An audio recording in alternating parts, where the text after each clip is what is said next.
तभी शेफ घबराई हुई आवाज में बोली, मैम अगर बॉस को पता चला तो हमारी नौकरी खतरे में पड़ जाएगी। आप हमें बता दीजिए कि आज लंच में क्या क्या बनेगा, हम सब रेडी कर देंगे।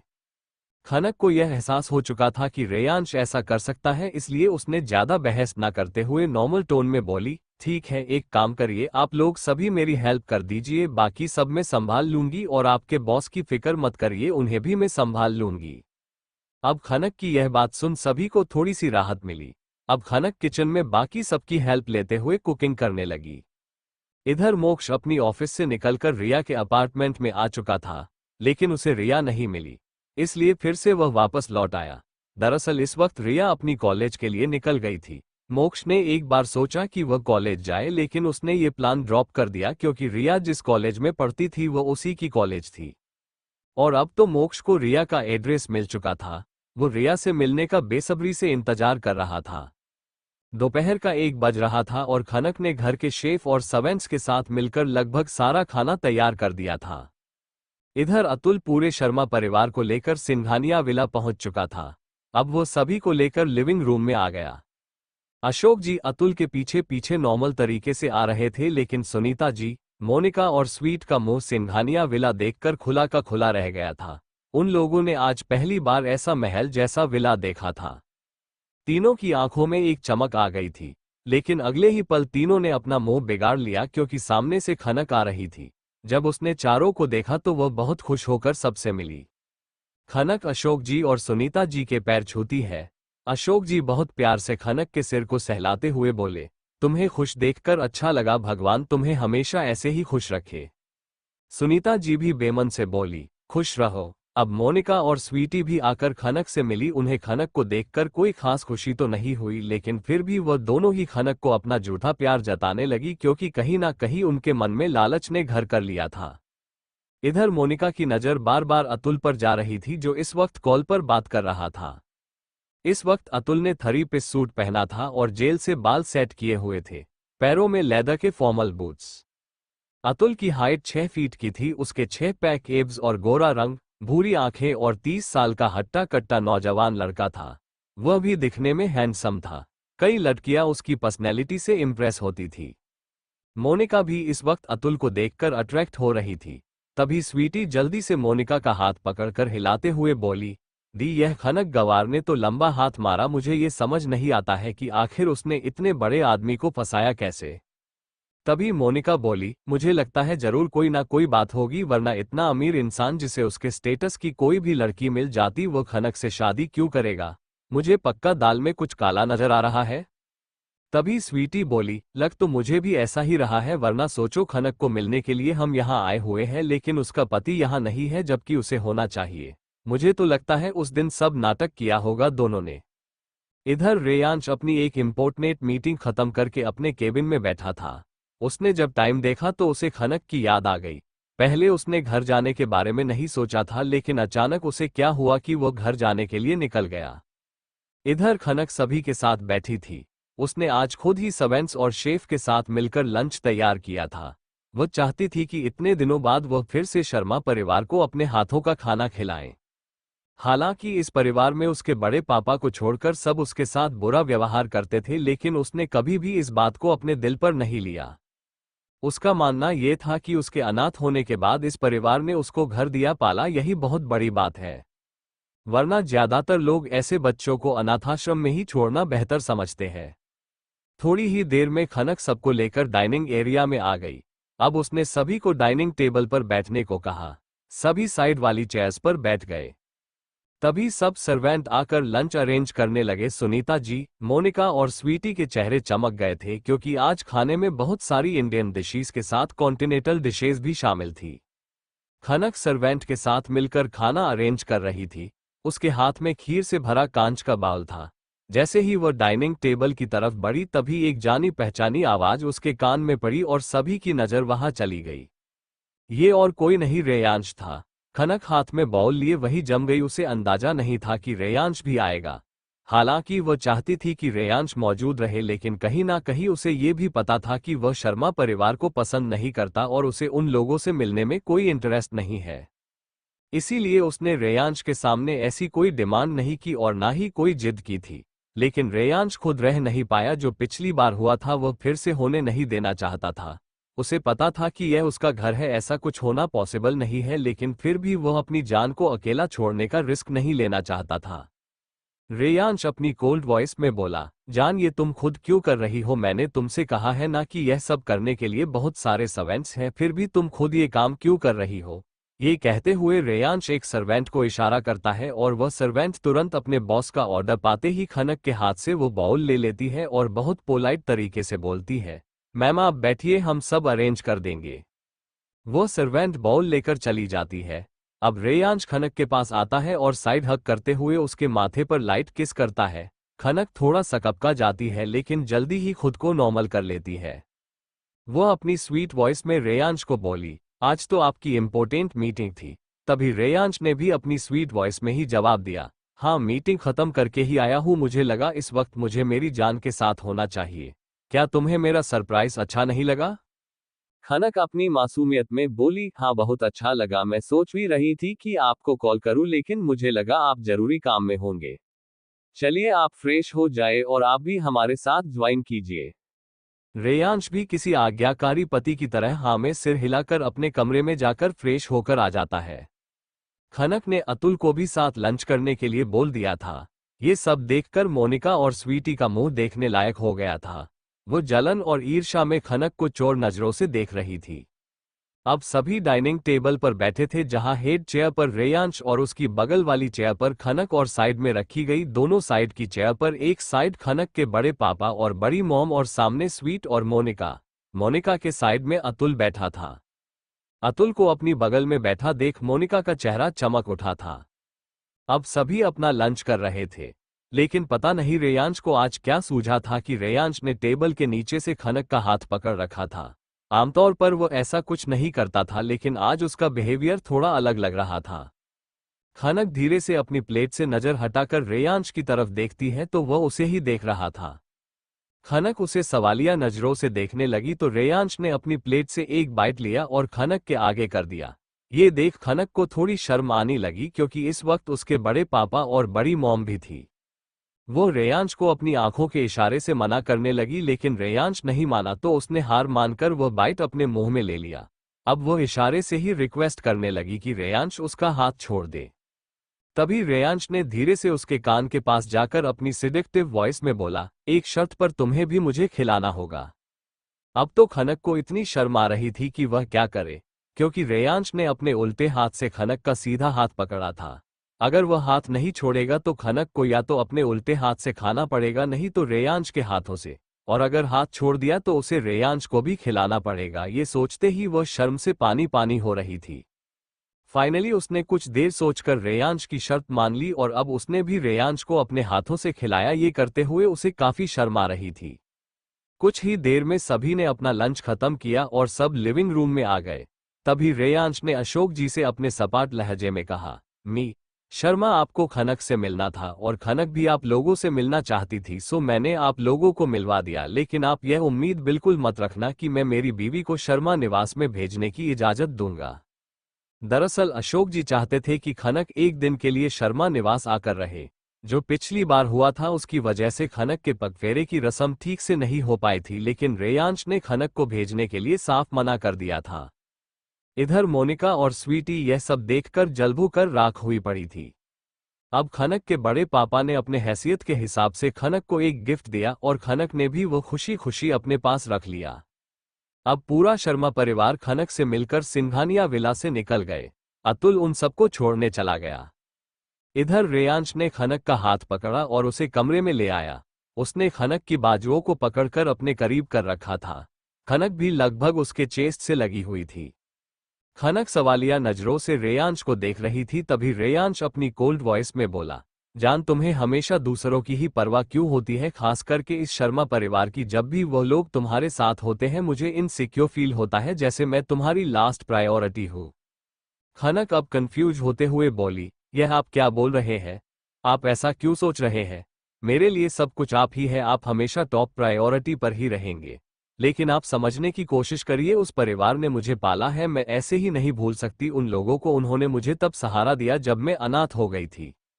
रेयांश अपनी आंखें कुछ सेकंड के लिए बंद करता है, फिर हल्के से अपनी आंखें खोलकर वह धीरे से बोलता है, इसीलिए तुमने उन लोगों के लिए इतनी मेहनत की, तुमने खुद खाना बनाया।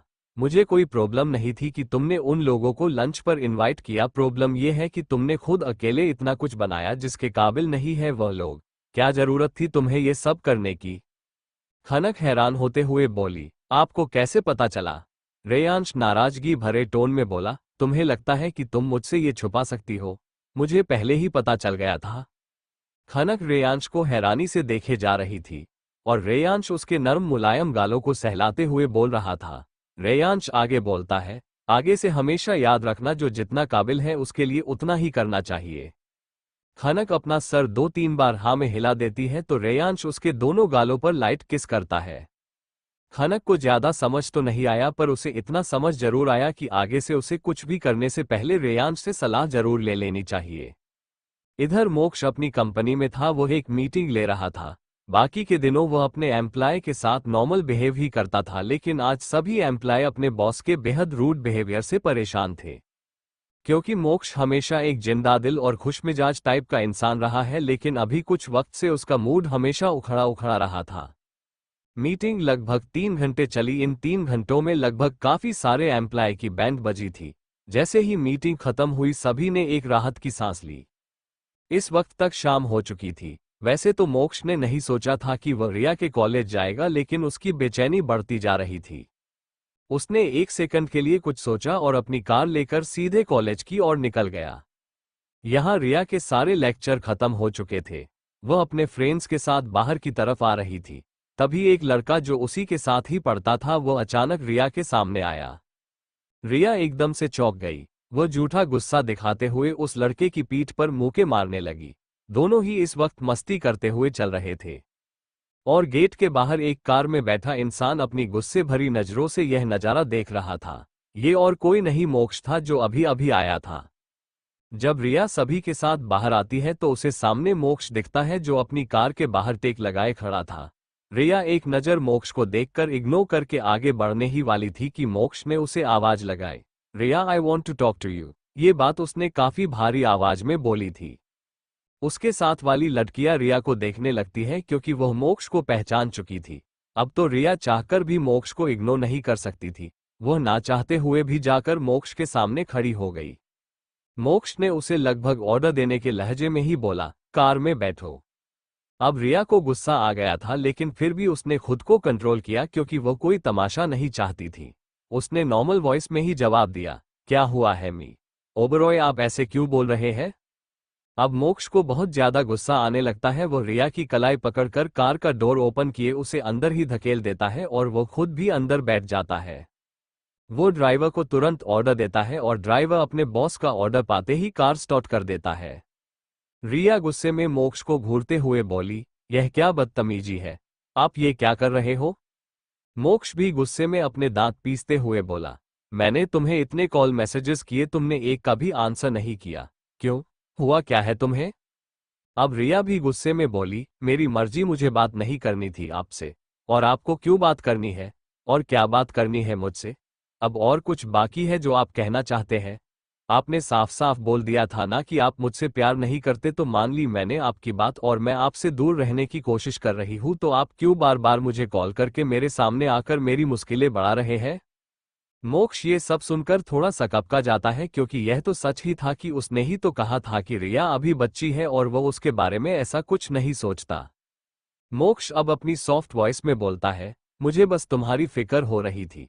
तुमने यहां पहुंचकर इन्फॉर्म भी नहीं किया कि तुम ठीक से पहुंच गई या नहीं। अब रिया ज्यादा गुस्सा ना दिखाते हुए नॉर्मल वॉइस में बोली, मैं इतनी लापरवाह भी नहीं हूं, मैंने रूही को कॉल कर दिया था और आपको बताने की जरूरत नहीं समझी मैंने। अब वो एक कड़वी मुस्कान के साथ बोली, वैसे भी आपकी मेरे जैसी बहुत सारी दोस्त होंगी, किसका किसका ख्याल रखोगे? रिया की इस तरह की बातें मोक्ष का दिल दुखा रही थी। वह रिया की बाजुओं को कसकर पकड़ते हुए अपने करीब कर लिया और अपने दांत पीसते हुए बोला, तुम जैसा सोच रही हो मैं वैसा नहीं हूं समझी, मुझे बस तुम्हारी फिक्र हो रही थी और एक तुम हो कि नखरे दिखा रही हो। मोक्ष के इस तरह के बिहेवियर से रिया डर जाती है। वो खुद को छुड़ाते हुए अपनी डरी हुई आवाज में बोलती है, छोड़िए मुझे मी ओबरॉय, आप ये क्या कर रहे हैं? मुझे दर्द हो रहा है। रिया के आंखों में आंसू आ जाते हैं, वह रोने लगती है। ये देखकर मोक्ष जल्दी से उसे छोड़ता है और उसके आंसू साफ करने लगता है तो रिया उसके हाथ झटक देती है। ये हरकत मोक्ष को बहुत बुरी लगती है, लेकिन रिया अपनी रुआसी आवाज में बोलती है, मुझे मेरे घर जाना है।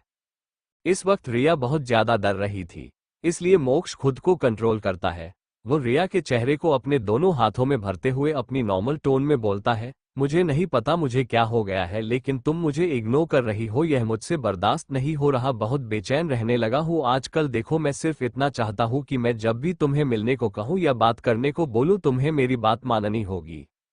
वो रिया का चेहरा साफ कर उसकी लटों को कान के पीछे टक करते हुए उसे अपनी धीमी मगर कमांड देने वाली आवाज में बोला, और लटकों से दूर रहना, मुझे बिल्कुल भी पसंद नहीं कि तुम लटकों से साथ मस्ती करो जैसी मैंने अभी देखा।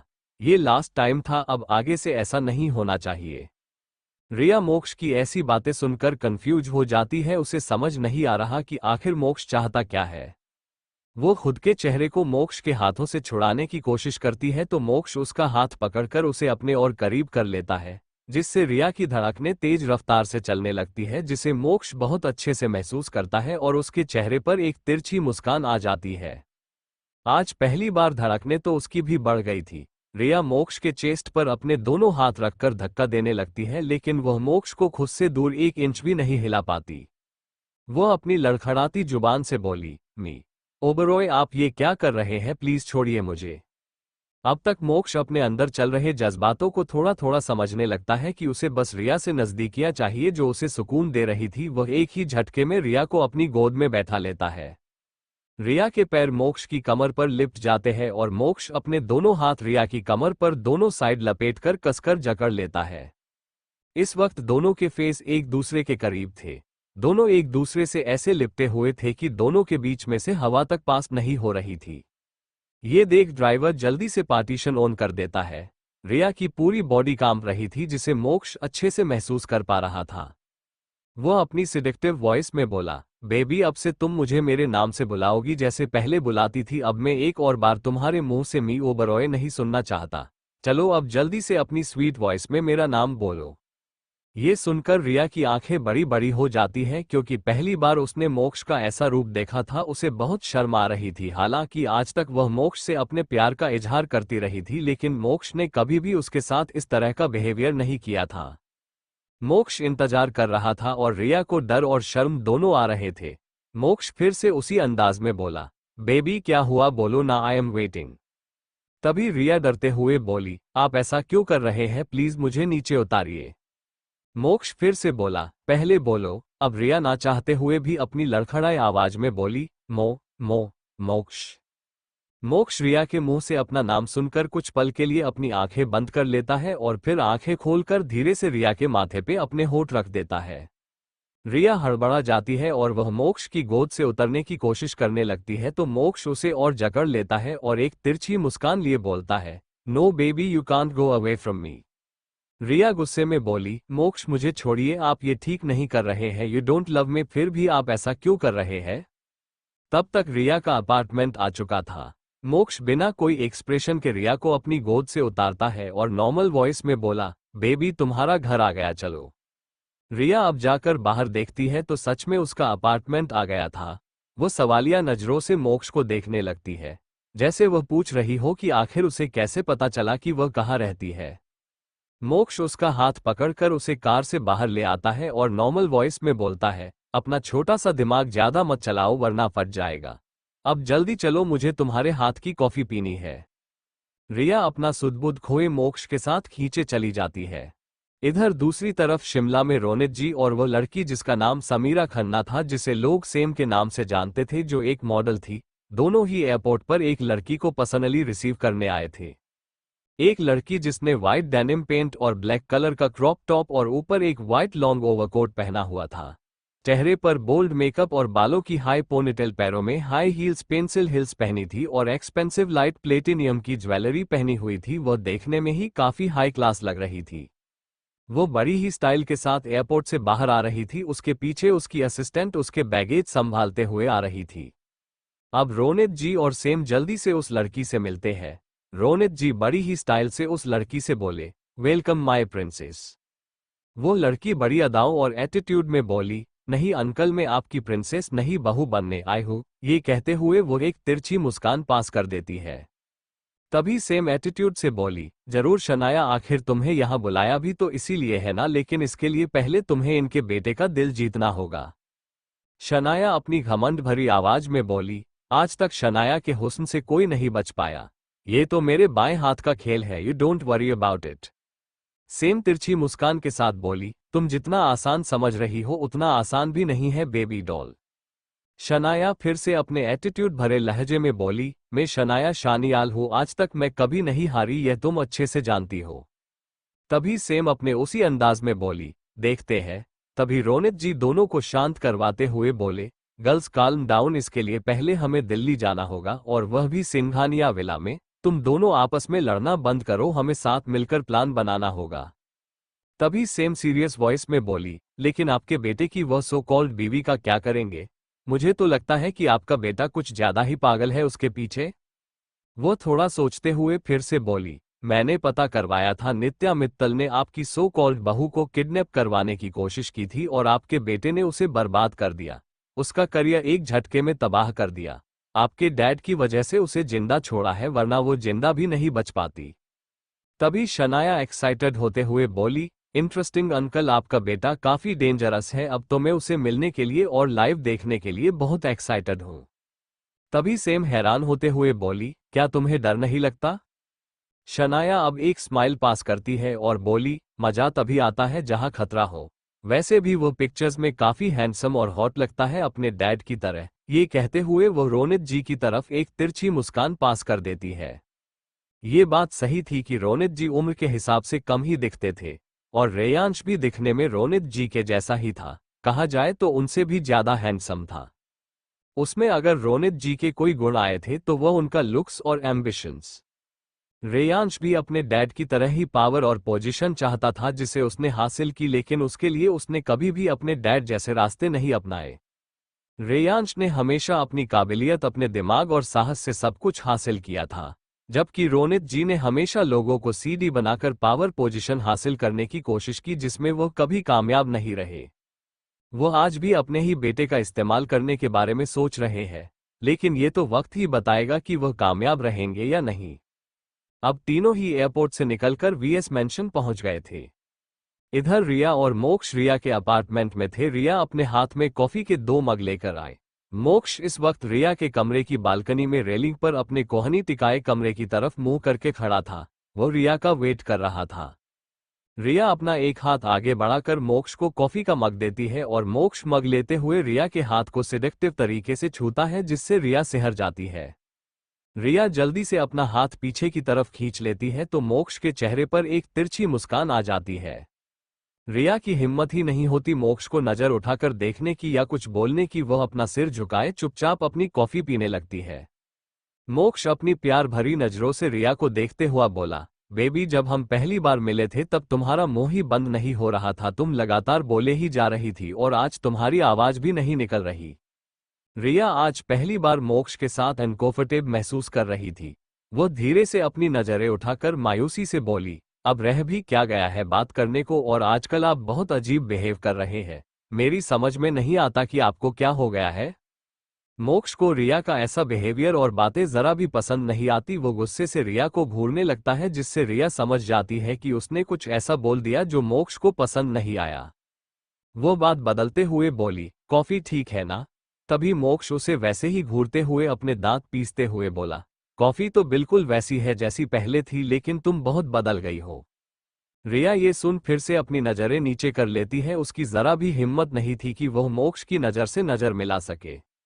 इधर दूसरी तरफ रेयांश दोपहर में ही ऑफिस से घर चला आया था, इसलिए वह काफी देर से स्टडी रूम में अपना काम कर रहा था।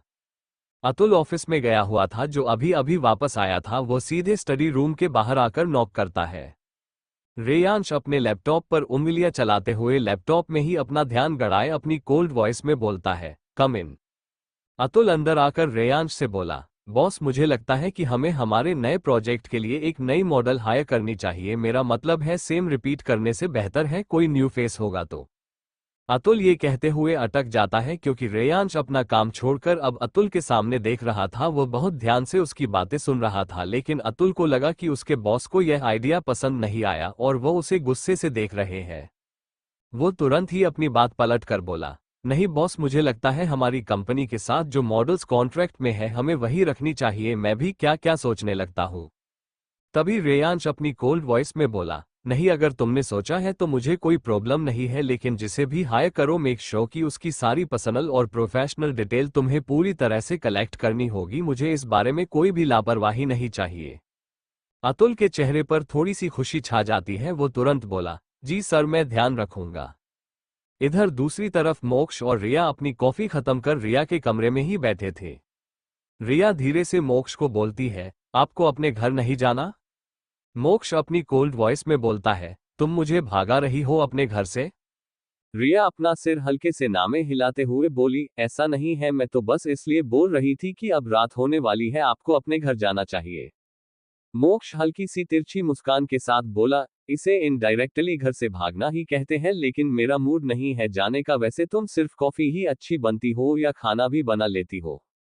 रिया मोक्ष के इस सवाल से हैरान हो जाती है और वह चीखते हुए बोली, मैं आपके लिए कोई खाना नहीं बनाने वाली, और इतना ही शौक है तो अपनी गर्लफ्रेंड के घर जाए। रिया के ऐसे चीखने से मोक्ष थोड़ा आगे बढ़कर रिया का मुंह दबा देता है और नॉर्मल वॉइस में बोला, चिल्लाने की जरूरत नहीं है, मैंने सिर्फ डिनर के लिए बोला था, तुमसे किस नहीं मांगी जो इतना रिएक्ट कर रही हो, और तुम्हें भी पता है कि मेरी कोई गर्लफ्रेंड नहीं है। अब मोक्ष उसके मुंह से हाथ हटाता है और एक्सप्रेशन लेस चेहरे के साथ बोलता है, कोई बात नहीं, नेक्स्ट टाइम, अभी मैं चलता हूँ। ये कहते हुए वह लंबे कदमों से रिया के अपार्टमेंट से बाहर निकल जाता है। रिया अपनी हैरान नजरों से उसे जाते हुए देखती रहती है। वह अपने मन में ही बोली, क्या ये वही इंसान है जिससे मैंने प्यार किया? अब वह निराशा से अपना सर झटक देती है और किचन की ओर चली जाती है। इधर जब से रेयांश ने नित्या को सब कुछ बताया था उसके हाल बेहाल थे। इस वक्त उसका करियर लगभग बर्बाद हो चुका था। वह वीएस मेंशन छोड़कर अपने सीक्रेट फार्म हाउस में रह रही थी जिसका पता सिर्फ कुछ लोगों को था। विनय जी, रेयांश के दादाजी की गाड़ी उस फार्म हाउस में आकर रुकती है। वह जब अंदर आते हैं तो नित्या लिविंग हॉल में ही अपने हाथ में ड्रिंक का एक ग्लास लिए बैठी थी। विनय जी अपनी भारी आवाज में बोले, नित्या, ये तुम क्या कर रही हो? नित्या नजर उठाकर विनय जी को देखती है और वह अपने आंखों में गुस्सा लिए अपनी रुआसी आवाज में बोली, आपको नहीं पता कि आपके पोते ने मेरे साथ क्या किया? आप सब कुछ जानकर भी अनजान बने रहे। आपने एक बार भी रेयांश को नहीं कहा कि उसकी हिम्मत कैसे हुई ऐसा करने की। विनय जी नित्या की यह बात सुनकर अपनी रोबदार आवाज में बोले, शुक्र मनाओ कि उसने तुम्हें जिंदा छोड़ दिया, ये भी मेरी वजह से तुम्हें जिंदा छोड़ा, वरना तुमने जो किया उसके लिए वह तुम्हें जिंदा नहीं छोड़ता। नित्या अपनी भरी हुई आवाज में बोली, दादाजी आप भी। विनय जी अपनी भारी आवाज में फिर से बोले, मैंने तुम्हें पहले ही समझाया था कि रेयांश से शादी का ख्वाब अब छोड़ दो, लेकिन नहीं, तुम अपनी जिद में इतनी आगे बढ़ गई कि तुमने इतना कुछ कर दिया। तुमने एक बार भी नहीं सोचा कि इन सब का असर बाकी सबकी लाइफ में क्या होगा। पहले तो मुझे थोड़ा सा दुख भी था कि रेयांश ने किसी और से शादी कर ली, लेकिन तुम्हारी इस करतूत के बाद मुझे अब कोई दुख नहीं है। मुझे खुशी है कि रेयांश ने खनक को चुना, वह बच्ची मेरे पोते को बहुत खुश रखेगी। आज मुझे एहसास हो रहा है कि मेरा पोता मुझसे भी ज्यादा समझदार निकाला। अपने बेटे से कभी कोई उम्मीद नहीं थी, लेकिन मेरे पोते ने हमेशा मेरा सिर गर्व से ऊंचा उठाया है। अब ये रोने धोने का कोई फायदा नहीं, मैं तुम्हारे लिए जितना कर सकता था उतना किया, अब आगे मुझसे और कोई उम्मीद मत रखना। और यह बोलते हुए वह बाहर की तरफ निकल गए और नित्या अपनी फटी आंखों से उनको जाते हुए देखती रह गई। रात का वक्त दिल्ली में सिंघानिया विला खनक कमरे में डिनर करने के बाद बालकनी में झूले पर बैठी थी और रेयांश और अतुल अभी भी स्टडी रूम में काम कर रहे थे। खनक टाइम देखती है और उठकर क्लोजेट की तरफ चली जाती है। वह नाइट ड्रेस पहनकर बाहर आती है और अपना मोबाइल लेकर बेड पर लेटे हुए के ड्रामा देखने लगती है। थोड़ी देर बाद ही रेयांश कमरे में आता है तो वह देखता है कि खनक उल्टे लेटे हुए अपने मोबाइल में बड़े ही ध्यान से के ड्रामा देख रही है। वह बिना कुछ कहे ही वॉशरूम में घुस जाता है और करीब 10 मिनट बाद एक टॉवल लपेटकर बाहर आता है। खनक का ध्यान अभी भी मोबाइल में ही था। अब रेयांश का चेहरा थोड़ा कोल्ड हो जाता है, उसे हल्का गुस्सा आने लगता है क्योंकि खनक का ध्यान बिल्कुल भी उस पर नहीं जाता। वह अपने तेज कदमों से बेड के पास आता है और खनक के हाथ से उसका मोबाइल छीन लेता है। यह इतना जल्दी हुआ कि खनक को समझने का मौका ही नहीं मिला। वह अपनी बड़ी बड़ी पलकें झपकाते हुए रेयांश को देखने लगी। उसने धीरे से अपने कान से ईयरबड्स निकाले और नाइट स्टैंड पर रख दिए। रेयांश अभी भी अपना कोल्ड और लिए उसे खा जाने वाली नजरों से घूर रहा था। उसने खनक का मोबाइल बंद किया और साइड वाले नाइट स्टैंड पर रखा। तभी जैसे ही खनक राहत की सांस लेते हुए पलटकर जाने को हुई कि तभी रेयांश ने उसे एक ही झटके में खींचकर बेड पर लेटा दिया और खुद भी उसके ऊपर आ गया। खनक थोड़ी सी डर गई। उसने अपनी स्वीट वॉइस में लड़खड़ाई जुबान में कहा, हाँ हाँ हब्बी, आप इतना गुस्सा क्यों कर रहे हैं? मेरा ध्यान आप पर ही था। यह सुनकर रेयांश को और गुस्सा आता है। वह अपनी भारी आवाज में बोला, जान तुम मुझसे झूठ बोल रही हो। तुम्हारा ध्यान कहाँ था? मैंने देखा। तुम्हें कितनी बार समझाया कि तुम मुझे इग्नोर करके किसी और को इतने ध्यान से नहीं देख सकती। खनक जल्दी से अपना सिर नामे हिलाते हुए बोलती है, अरे नहीं, मैं तो बस वह ड्रामा देख रही थी जो हमारी लव स्टोरी से काफी मिलता जुलता था और मैं हम दोनों के बारे में ही सोच रही थी। सच्ची। खनक की ऐसी बचकानी बातों को सुनकर रेयांश को ना चाहते हुए भी हंसी आ जाती है। वह हंसते हुए बोलता है, हा हा हा हा हा हा हा, जान तुम किसी टीनेजर की तरह बात कर रही हो। खनक अपना झूठा गुस्सा दिखाते हुए बोलती है, आप मुझे बच्ची बोल रहे हैं? मैं टीनेजर हूं तो आप ना कॉलेज के आशिक लड़कों की तरह हो जो छुप छुप के मेरा पीछा करते थे। हुआ बड़े आए मुझे बच्ची बोलने वाले। रेयांश उसकी यह हरकत देखकर फिर से जोर जोर से हंसने लगता है और अब वह उठकर क्लोजेट रूम में चला जाता है और खनक घूरते हुए उसे जाता हुआ देखती रहती है और अपना मुंह बना लेती है। इधर शिमला में रोनित जी, सेम और शनाया ने अपना प्लान एग्जीक्यूट करना स्टार्ट कर दिया था। तीनों ने ही दूसरे ही दिन दिल्ली आने का इंतजाम कर दिया था। रेयांश क्लोजेट रूम से ब्लैक शॉर्ट लोअर और ब्राउन सैंडो टी शर्ट पहनकर बाहर आता है तो वह बाहर का नजारा देखकर हैरान रह जाता है। खनक इस वक्त अपनी कमर पर हाथ रखकर एक पैर को दूसरे पैर में लपेटकर एक मॉडल की तरह बड़ी ही सेडेक्टिव वे में खड़ी थी। उसने आज एक ब्लैक कलर की पतली स्ट्रिप वाली घुटने तक आ रही नाइटी पहनी थी और उसका गला काफी डीप था जिसमें उसकी क्लीवेज साफ दिख रही थी। उसके लंबे घने बाल इस वक्त खुले थे। गले में मंगलसूत्र और मांग में सिंदूर, बस इतना ही था, लेकिन खनक इसमें भी बहुत कमाल लग रही थी। खनक को इस तरह देख रेयांश अपनी ही जगह पर जम गया था। तभी खनक धीरे से म्यूजिक सिस्टम ऑन करती है जिसमें एक सॉन्ग बजने लगता है। खनक धीरे धीरे चलते हुए रेयांश के पास जाती है और वह बिना डरे और शर्माए रेयांश के गले में अपने दोनों हाथ डाल देती है और उसकी आंखों में देखते हुए वह भी लिपसिंग करने लगती है।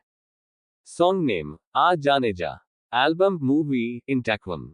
आ जाने जा, आ जाने जा, मेरा ये हुस्न, जवान जवान जवान, तेरे लिए है आस लगाए, जालिम आ जाना ना। रेयांश आज खनक का यह अंदाज देखकर अपनी ही जगह पर जम गया था, लेकिन अगले ही पल वह होश में आता है और जैसे ही खनक की कमर में हाथ डालकर उसे अपने करीब करने वाला था, खनक जल्दी से रेयांश से दूर होते हुए बेड के दूसरे साइड चली जाती है। आ जाने जा, मेरा ये हुस्न, जवान जवान जवान, तेरे लिए है आस लगाए, जालिम आ जाना ना। अब खनक बेड के दूसरे साइड से अपनी कमर हिलाते हुए बहुत ही सेडिक्टिव वे में डांस करते हुए अपने अपने हाथों से रेयांश को अपने तरफ आने का इशारा करती है। आंख से मस्ती टपके है, तपके है तू देखे ना, दिल का सागर छलक है, छलके है तू समझे ना, ला ला ला ला ला क्यों तड़पाए तू क्यों तरसाए, जालिम आ जाना ना, आ जाने जा। रेयांश जैसे ही उसकी तरफ बढ़ता है और बेड के दूसरी साइड जाता है, खनक तुरंत ही जल्दी से बेड पर चढ़ जाती है और बेड के दूसरे साइड आ जाती है और वह एक शरारती मुस्कान के साथ डांस करते हुए फिर से लिपसिंग करने लगती है। और यहाँ रेयांश खनक के इस अंदाज से अब तक शौक था, वह अब मदहोश हो चुका था। अब वह एक पल भी खनक से दूर नहीं रहना चाहता था। मेरा ये हुस्न, जवान जवान जवान, तेरे लिए है आस लगाए, जालिम आ जाना ना, आ जाने जा। खनक बेड के दूसरे साइड अपने हाथों को बहुत ही सेडिक्टिव वे में आगे करते हुए फिर से रेयांश को शरारत भरी नजरों से देखती है और मुस्कुराते हुए फिर से वह जैसे ही भागने वाली थी कि रेयांश ने अपनी फुर्ती दिखाते हुए खनक की कलाई पकड़ उसे अपने कंधे पर उठा लिया और सीधा बेड पर पटक दिया। खनक पीठ के बल बेड पर गिर जाती है, लेकिन उसे जरा भी चोट नहीं आती क्योंकि बिस्तर काफी नरम था। वह कुछ इंच उछल जाती है। वह रेयांश को मुंह बनाए देखने लगती है और रेयांश बेड के करीब खड़ा अपनी लस्ट भरी नजरों से खनक को ऊपर से नीचे तक देखने लगता है। खनक अब रेयांश की इंटेंस नजरों को बर्दाश्त नहीं कर पाती। वह बेड पर धीरे से पीछे की तरफ ऊपर खिसक जाती है, लेकिन अगले ही पल रेयांश अपने लंबे हाथ से खनक के एक पैर को पकड़कर नीचे खींच लेता है। तो खनक बेड पर सीधे लेट जाती है, जिसका फायदा उठाते हुए रेयांश खनक के ऊपर आ जाता है। खनक ये देखकर थोड़ी डर जाती है तो रेयांश अपनी हस्की वॉइस में बोलता है, अभी तो तुम मुझे सिड्यूस कर रही थी, अब डर क्यों लग रहा है? खनक खुद को संभालते हुए अपना डर छुपाते हुए बोली, मुझे कोई डर नहीं लग रहा, मैं तो आपको बता रही थी कि मैं बच्ची नहीं हूँ। रेयांश उसके दोनों हाथ पकड़कर बेड पर कसते हुए उसके गले पर एक बाइट करता है तो खनक के मुंह से एक सिसकी निकल जाती है। अब रेयांश उसके होठों को निहारते हुए अपनी शरारती अंदाज में बोला, मुझे पता है तुम बच्ची नहीं हो, इसीलिए तो मेरे साथ हो। ये कहते हुए वह एक आई ब्लिंक कर देता है, जिसे देख खनक की आंखें बड़ी बड़ी हो जाती है। अब रेयांश बिना एक पल गवाए खनक के होठों पर टूट पड़ता है। देखते ही देखते दोनों की किस पैशनेट हो जाती है।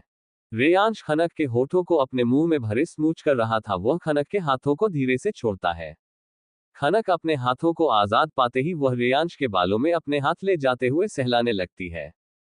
यह महसूस होते ही रेयांश और मदहोश हो जाता है और उसके दोनों हाथ बहुत ही सैडिक्टिव तरीके से खनक की पूरी बॉडी को सहलाने लगते हैं। आज खनक भी मदहोश हो रही थी, वह खुद भी अब रेयांश को अपनी ओर खींच रही थी। और यह महसूस कर रेयांश के होठों पर एक गहरी स्माइल आ जाती है।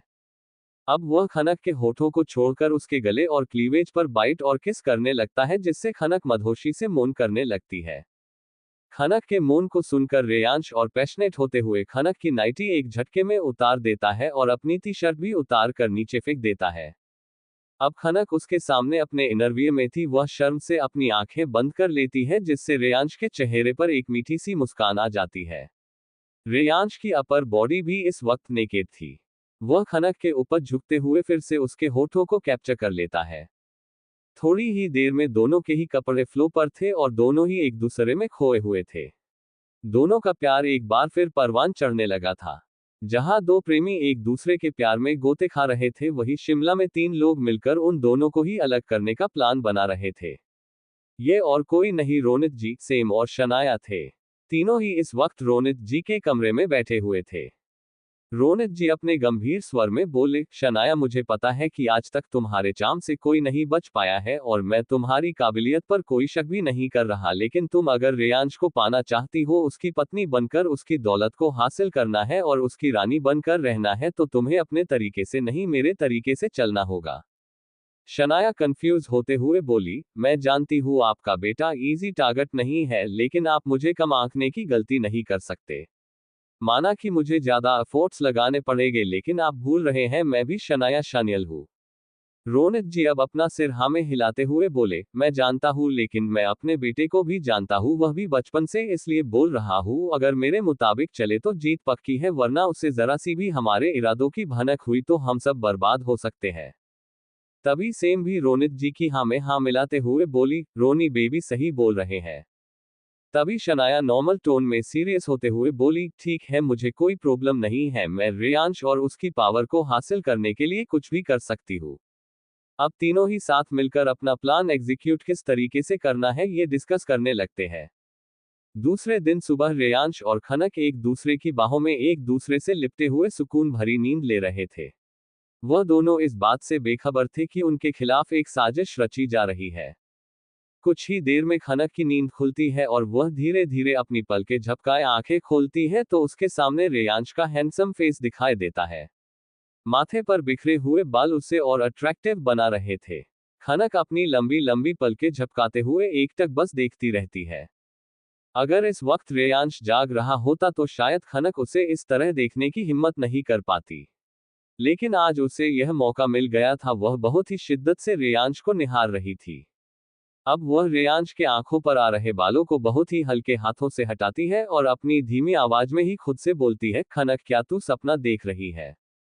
फिर वह खुद को ही एक चिमटी काटती है और उसके मुंह से सिसकी निकल जाती है।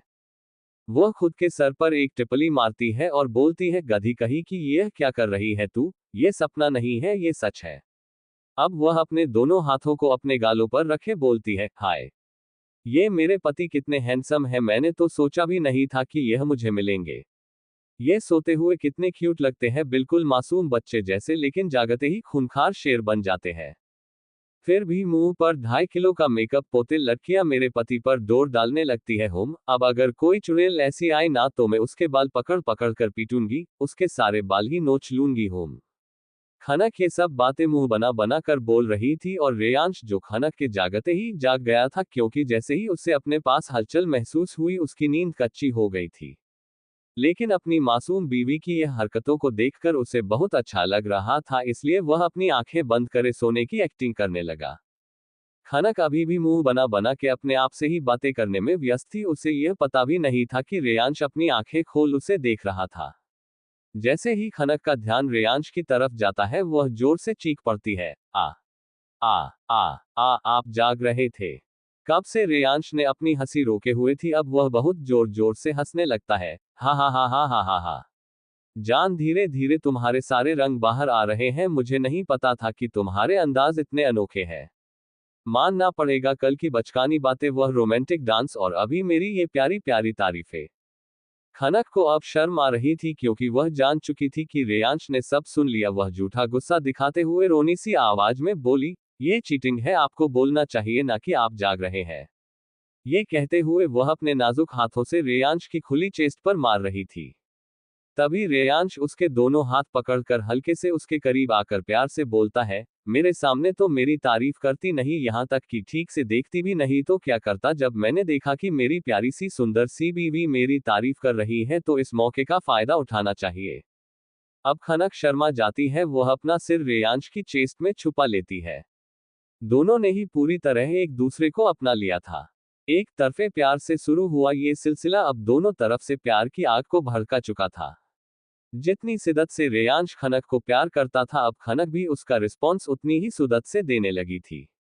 खनक को दौलत शोहरत से कोई लेना देना नहीं था, उसे तो बस प्यार चाहिए था। उसकी परवाह करने वाला कोई चाहिए था जिसे वह हक से अपना कह सके, जिसके सामने जिद कर सके, शिकायतें कर सके। रेयांश उसके पेरेंट्स के बाद पहला ऐसा इंसान था जिसके साथ वह ये सब फील कर सकती थी। अब वह हक जताना भी सीख रही थी।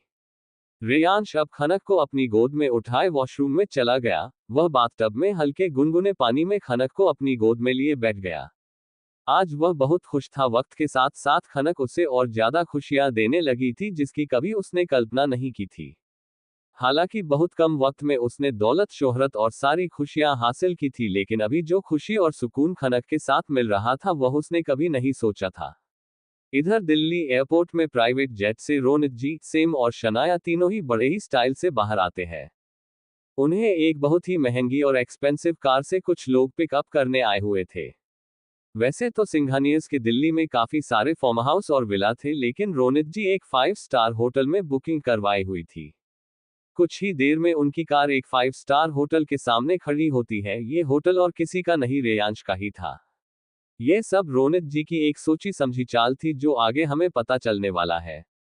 तीनों ही जब होटल में एंटर होते हैं तो होटल का मैनेजर जल्दी से रोनित जी को आके ग्रीट करता है। अब मैनेजर तीनों को ही उनके रूम्स पर्सनली जाके दिखाता है। एक रूम रोनित जी और सेम के लिए था और एक रूम शनाया के लिए। अब तीनों ही अपने अपने रूम में फ्रेश होकर शनाया के रूम में इकट्ठा होते हैं। रोनित जी अब अपनी सीरियस वॉइस में दोनों को बोले, तुम दोनों को मैंने काम समझा दिया है। जैसे जैसे समझाया है वैसे वैसे करते जाना, फिर जैसे हम चाहेंगे वैसा ही होगा। दोनों ही अपना सिर हाँ में हिलाते हुए अपनी हामी भरती है और अब तीनों आगे का डिस्कशन करने लगते हैं। इधर थोड़ी देर बाद खनक और रेयांश बात लेकर बाहर आ गए थे और क्लोजेट रूम में तैयार हो रहे थे। रेयांश ने इस वक्त ग्रे कलर का 5 पीस सूट पहना था, हाथों में एक्सपेंसिव लिमिटेड एडिशन की घड़ी पहनी थी और जेल से बालों को सेट किए हुए थे। वह तैयार हुए मिरर में देखते हुए अपना लिमिटेड एडिशन का परफ्यूम हाथ में लिए लगा रहा था। तभी वह परफ्यूम की बोतल को देखकर खनक अपनी साड़ी का पल्ला कंधे पर सेट करके रेयांश के पास आती है और वह परफ्यूम की बोतल देखने लगती है। वह परफ्यूम की बोतल को रेयांश के हाथ से अपने हाथ में लेकर रेयांश से बोली। खनक को यह परफ्यूम देखकर शिमला की वह सुबह याद आ गई। उसके हाथों से इसी ब्रांड की एक बोतल टूट गई थी। उसने रेयांश के हाथ से बड़ी ही सावधानी से परफ्यूम लिया और देखने लगी। वह रेयांश के सामने देखते हुए बोली, उस दिन मुझसे ऐसी ही एक परफ्यूम की बोतल टूट गई थी। यह तो दिखने में ही बहुत महंगी लग रही है। ये कहते हुए खनक वह परफ्यूम की बोतल को बहुत ध्यान से वापस उसी जगह पर रख देती है। रेयांश उसकी बातों को सुनकर बहुत ही स्वीट वॉइस में बोलता है, नहीं इतनी भी नहीं, भूल जाओ इस बात को। ये बोलते हुए वह इस बात को टाल देता है। लेकिन खनक इससे सेटिस्फाई नहीं थी। वह फिर से बोलती है, नहीं फिर भी बोलिए ना, इसकी क्या कीमत थी। रेयांश बात को आगे नहीं बढ़ाना चाहता था। वह खनक को पीछे से गले लगाते हुए धीरे से बोला, जान रहने दो ना, तुम क्या बात लेकर बैठ गई, वैसे मैं बोल रहा था कि आज तुम्हें ऑफिस आना है मेरे साथ। खनक धीरे से पलटकर हैरानी से रेयांश को देखते हुए बोली, लेकिन मैं कैसे आ सकती हूँ। रेयांश अपने दोनों हाथों में खनक का छोटा सा चेहरा भरकर बहुत प्यार से बोलता है, तुम क्यों नहीं आ सकती। तुम मिसेस रेयांश सिंघानिया हो और इसी हक से तुम आओगी। और वैसे भी तुम्हारे लिए एक सरप्राइज है मेरे पास। खनक के होठों पर हल्की स्माइल आ जाती है, पर फिर वह बच्चों जैसा मुंह बनाते हुए नाराजगी से बोली, आप हर बार यही करते हो, जब देखो तब सरप्राइज ही देते रहते हो, मुझे कुछ बताते ही नहीं। खनक की इस हरकत पर रेयांश के चेहरे पर एक स्वीट स्माइल आ जाती है। हाँ, क्योंकि मुझे मेरी जान का खुशी से चमकता हुआ चेहरा देखना बहुत अच्छा लगता है। खनक खुशी से रेयांश से लिपट जाती है। लेकिन फिर उसे याद आता है कि अब तक उन दोनों की शादी को सीक्रेट रखा गया था। यह सोचकर तुरंत ही रेयांश से अलग होकर बोली, लेकिन आपने तो कहा था कि हमारी शादी बाहर रिवील नहीं करनी है। रेयांश खनक को दूर होता देख जल्दी से उसकी कमर में हाथ डालकर अपने करीब कर लेता है और झूठी नाराजगी भरे लहजे में बोलता है, तुम्हें मुझसे दूर होने का बस बहाना चाहिए, कितना अच्छा लग रहा था मुझे। खनक नजर उठाकर रेयांश को देखती है, जिसने अपना मुंह किसी बच्चे जैसा बनाया हुआ था। खनक नाराजगी भरे लहजे में बोली, आपको बात पलटना बहुत अच्छे से आता है। जब भी कुछ पूछो तो बस बात पलट देते हैं, मुझे बता भी नहीं रहे कि क्यों ले जा रहे हैं अपनी ऑफिस में हम। अब वह खुद को रेयांश से छुड़ाने की कोशिश करने लगती है। यह देखकर रेयांश और भी उसे अपनी बाहों में जकड़ने लगता है। लेकिन खनक अब मुंह बनाकर दूसरी साइड देखने लगती है। रेयांश उसका जबड़ा पकड़कर अपनी साइड करने की कोशिश करता है, लेकिन वह फिर से दूसरी साइड कर लेती है। रेयांश समझ चुका था कि खनक उससे नाराज हो गई है और अब वह पूरा दिन ऐसे ही मुंह फुला के रहेगी अगर उसने कुछ बताया नहीं तो। फाइनली उसने डिसाइड किया कि अब वह अपने सरप्राइज को रिवील ही कर दे, क्योंकि वह खनक की नाराजगी जरा भी बर्दाश्त नहीं कर सकता था। रेयांश अब खनक का चेहरा अपने हाथों में भरकर अपने चेहरे के बिल्कुल करीब कर लेता है और उसे बहुत ही प्यार से बोलता है, अच्छा ठीक है, मैं तुम्हें सब बताता हूँ, बस तुम नाराज मत होना। ये सुन खनक का चेहरा चमक जाता है। रेयांश हल्की स्माइल करते हुए उसे अपनी गोद में उठाए क्लोजेट से बाहर आ जाता है। अब दोनों ही सोफे पर बैठे थे, लेकिन रेयांश ने खनक को अपनी गोद में बिठाए रखा था। अब वह खनक को अपने सीने से लगाए हुए उसके नर्म मुलायम गालों को सहलाते हुए बोला, जान, कुछ वक्त पहले ही हमारी कंपनी ने एक कंपनी को टेक ओवर किया है और मैंने सोचा है वह कंपनी मैं तुम्हारे नाम करूं। साथ ही साथ उस कंपनी की इनॉग्रेशन पार्टी में हमारी शादी भी अनाउंस करेंगे। दुनिया को भी पता चलना चाहिए ना कि now I am married. Reyansh को अपनी शादी सीक्रेट पहले भी नहीं रखनी थी, लेकिन हालत ऐसे थे कि खनक उसे अपना नहीं रही थी। यह तो सच ही था कि रेयांश ने खनक के साथ जबरदस्ती ही शादी की थी। ऐसे हालात में अगर यह शादी अनाउंस होती तो उसके दुश्मन इसका फायदा बहुत अच्छे से उठा सकते थे। यही वजह थी कि वह इंतजार कर रहा था कि खनक उसे पूरी तरह अपनाए, उस पर भरोसा करे। हालांकि उसे यकीन नहीं था कि खनक इतनी जल्दी इस शादी को और उसे अपना लेगी। लेकिन कहते हैं ना कि जो इंसान प्यार का भूखा हो और उसे प्यार मिले तो वह अपने दिल से सोचता है, वह उस प्यार के सामने झुक ही जाता है। खनक के साथ भी यही हुआ। 8 साल की उम्र में अपने पेरेंट्स को खोने के बाद उसे प्यार शायद मिला ही नहीं, और जब उसे रेयांश और उसके परिवार से अपनापन और प्यार मिला तो वह अपने दिल के हाथों मजबूर हो गई। उसने प्यार के खातिर रेयांश को इस बात के लिए भी माफ कर दिया कि रेयांश ने उसके साथ शादी करने के लिए उसे ब्लैकमेल किया था। आज वह इस बात का जिक्र भी अपने जुबान पर नहीं लाती, क्योंकि वह जान चुकी है कि रेयांश उसे किस हद तक प्यार करता है, उसकी परवाह करता है। खनक ये सुनकर हैरान रह गई। वह हैरानी से बोली, आप इतनी बड़ी कंपनी मेरे नाम करेंगे? अरे लेकिन मुझे तो इसका कोई एक्सपीरियंस भी नहीं है। नहीं नहीं, मुझसे नहीं होगा। और क्या जरूरत है मेरे नाम पर करने की? रेयांश उसके होठों पर अपनी एक उंगली रखे बोलता, शांत हो जाओ जान, तुम फिक्र मत करो, मैं हूं ना, तुम्हें ज्यादा सोचने की जरूरत नहीं है। खनक एक नॉर्मल सी लड़की थी, उसके लिए यह बहुत बड़ी बात थी। रेयांश भी यह समझता था। खनक थोड़ा रिलैक्स होती है और बोलती है, तो आज हम आपके ऑफिस इसलिए जा रहे हैं। रेयांश उसे हाँ में सर हिलाते हुए बोला, हाँ हम इसीलिए जा रहे, अब चलो ब्रेकफास्ट कर लेते हैं, फिर हमें निकलना भी है। खनक उसकी गोद से उठने लगती है तो रेयांश उसे अपनी गोद में ब्राइडल स्टाइल में उठा लेता है। खनक गिरने के डर से अपने दोनों हाथ रेयांश के गले में लपेट लेती है। अब दोनों ही डाइनिंग हॉल में आते हैं जहां अतुल पहले से ही डाइनिंग टेबल पर बैठा हुआ था। जब वह अपने बॉस और मैडम को इस तरह देखता है तो जल्दी से अपनी नजरें नीचे कर लेता है। खनक भी अतुल को देखकर थोड़ी इनकंफर्टेबल फील करती है, लेकिन अगले ही पल रेयांश उसे अपनी चेयर पर बिठा देता है और खुद भी उसकी साइड वाली हेड चेयर पर बैठ जाता है। रेयांश खनक को अपने हाथों से ही खाना सर्व करता है। खनक को रेयांश का उसके लिए इतना केयर करना हमेशा पसंद आता था, उसे स्पेशल फील करवाता था, क्योंकि जिस इंसान के आगे पीछे नौकरों की फौज होती है वह खुद उसका ख्याल रखता था, ये कोई छोटी बात नहीं थी। अतुल कुछ कहना चाहता था लेकिन उसे इस वक्त कुछ भी बोलना ठीक नहीं लगा। फिलहाल के लिए वह चुप ही रहा। तीनों ने ही अपना ब्रेकफास्ट खत्म कर लिया और ऑफिस के लिए निकल गए। इधर होटल में सेम भी रेयांश के ऑफिस के लिए निकल रही थी। रोनित जी उसे देखते हुए बोले, तुम सिंघानिया ग्रुप में काम करने वाली हो, मतलब रेयांश के पास तुम्हारा अगला पिछला सारा पर्सनल और प्रोफेशनल रिकॉर्ड होगा, इसीलिए अगर तुम्हें वहां कुछ भी पूछा जाए सब कुछ सच ही बोलना है, कोई भी बात छुपानी नहीं है, इनफैक्ट हमारे रिलेशन के बारे में भी नहीं। सेम अपना सर हाँ में हिलाकर बोली, हाँ मैं समझ गई। इधर रेयांश, खनक और अतुल तीनों ही सिंघानिया ग्रुप ऑफ इंडस्ट्रीज की मैन ऑफिस में आ चुके थे। रेयांश खनक का हाथ पकड़कर एंट्रेंस से होते हुए अंदर आ रहा था, पीछे पीछे अतुल चल रहा था। रिसेप्शन एरिया से जब वह लोग गुजरते हैं तभी रिसेप्शनिस्ट उन्हें देखकर जल्दी से खड़ी होकर ग्रीट करती है। रेयांश बिना कुछ बोले ही वहां से खनक के साथ निकल जाता है। अतुल रिसेप्शनिस्ट के ग्रीट का आंसर देते हुए वहां से आगे बढ़ जाता है। वही वह रिसेप्शनिस्ट और वहां के बाकी के एम्प्लॉयर्स आंखें फाड़े देखे जा रहे थे, क्योंकि आज उन्होंने जो देखा था उनके लिए ये यकीन करना नामुमकिन था। आज तक उन्होंने अपने बॉस को कभी भी किसी भी लड़की के साथ नहीं देखा था।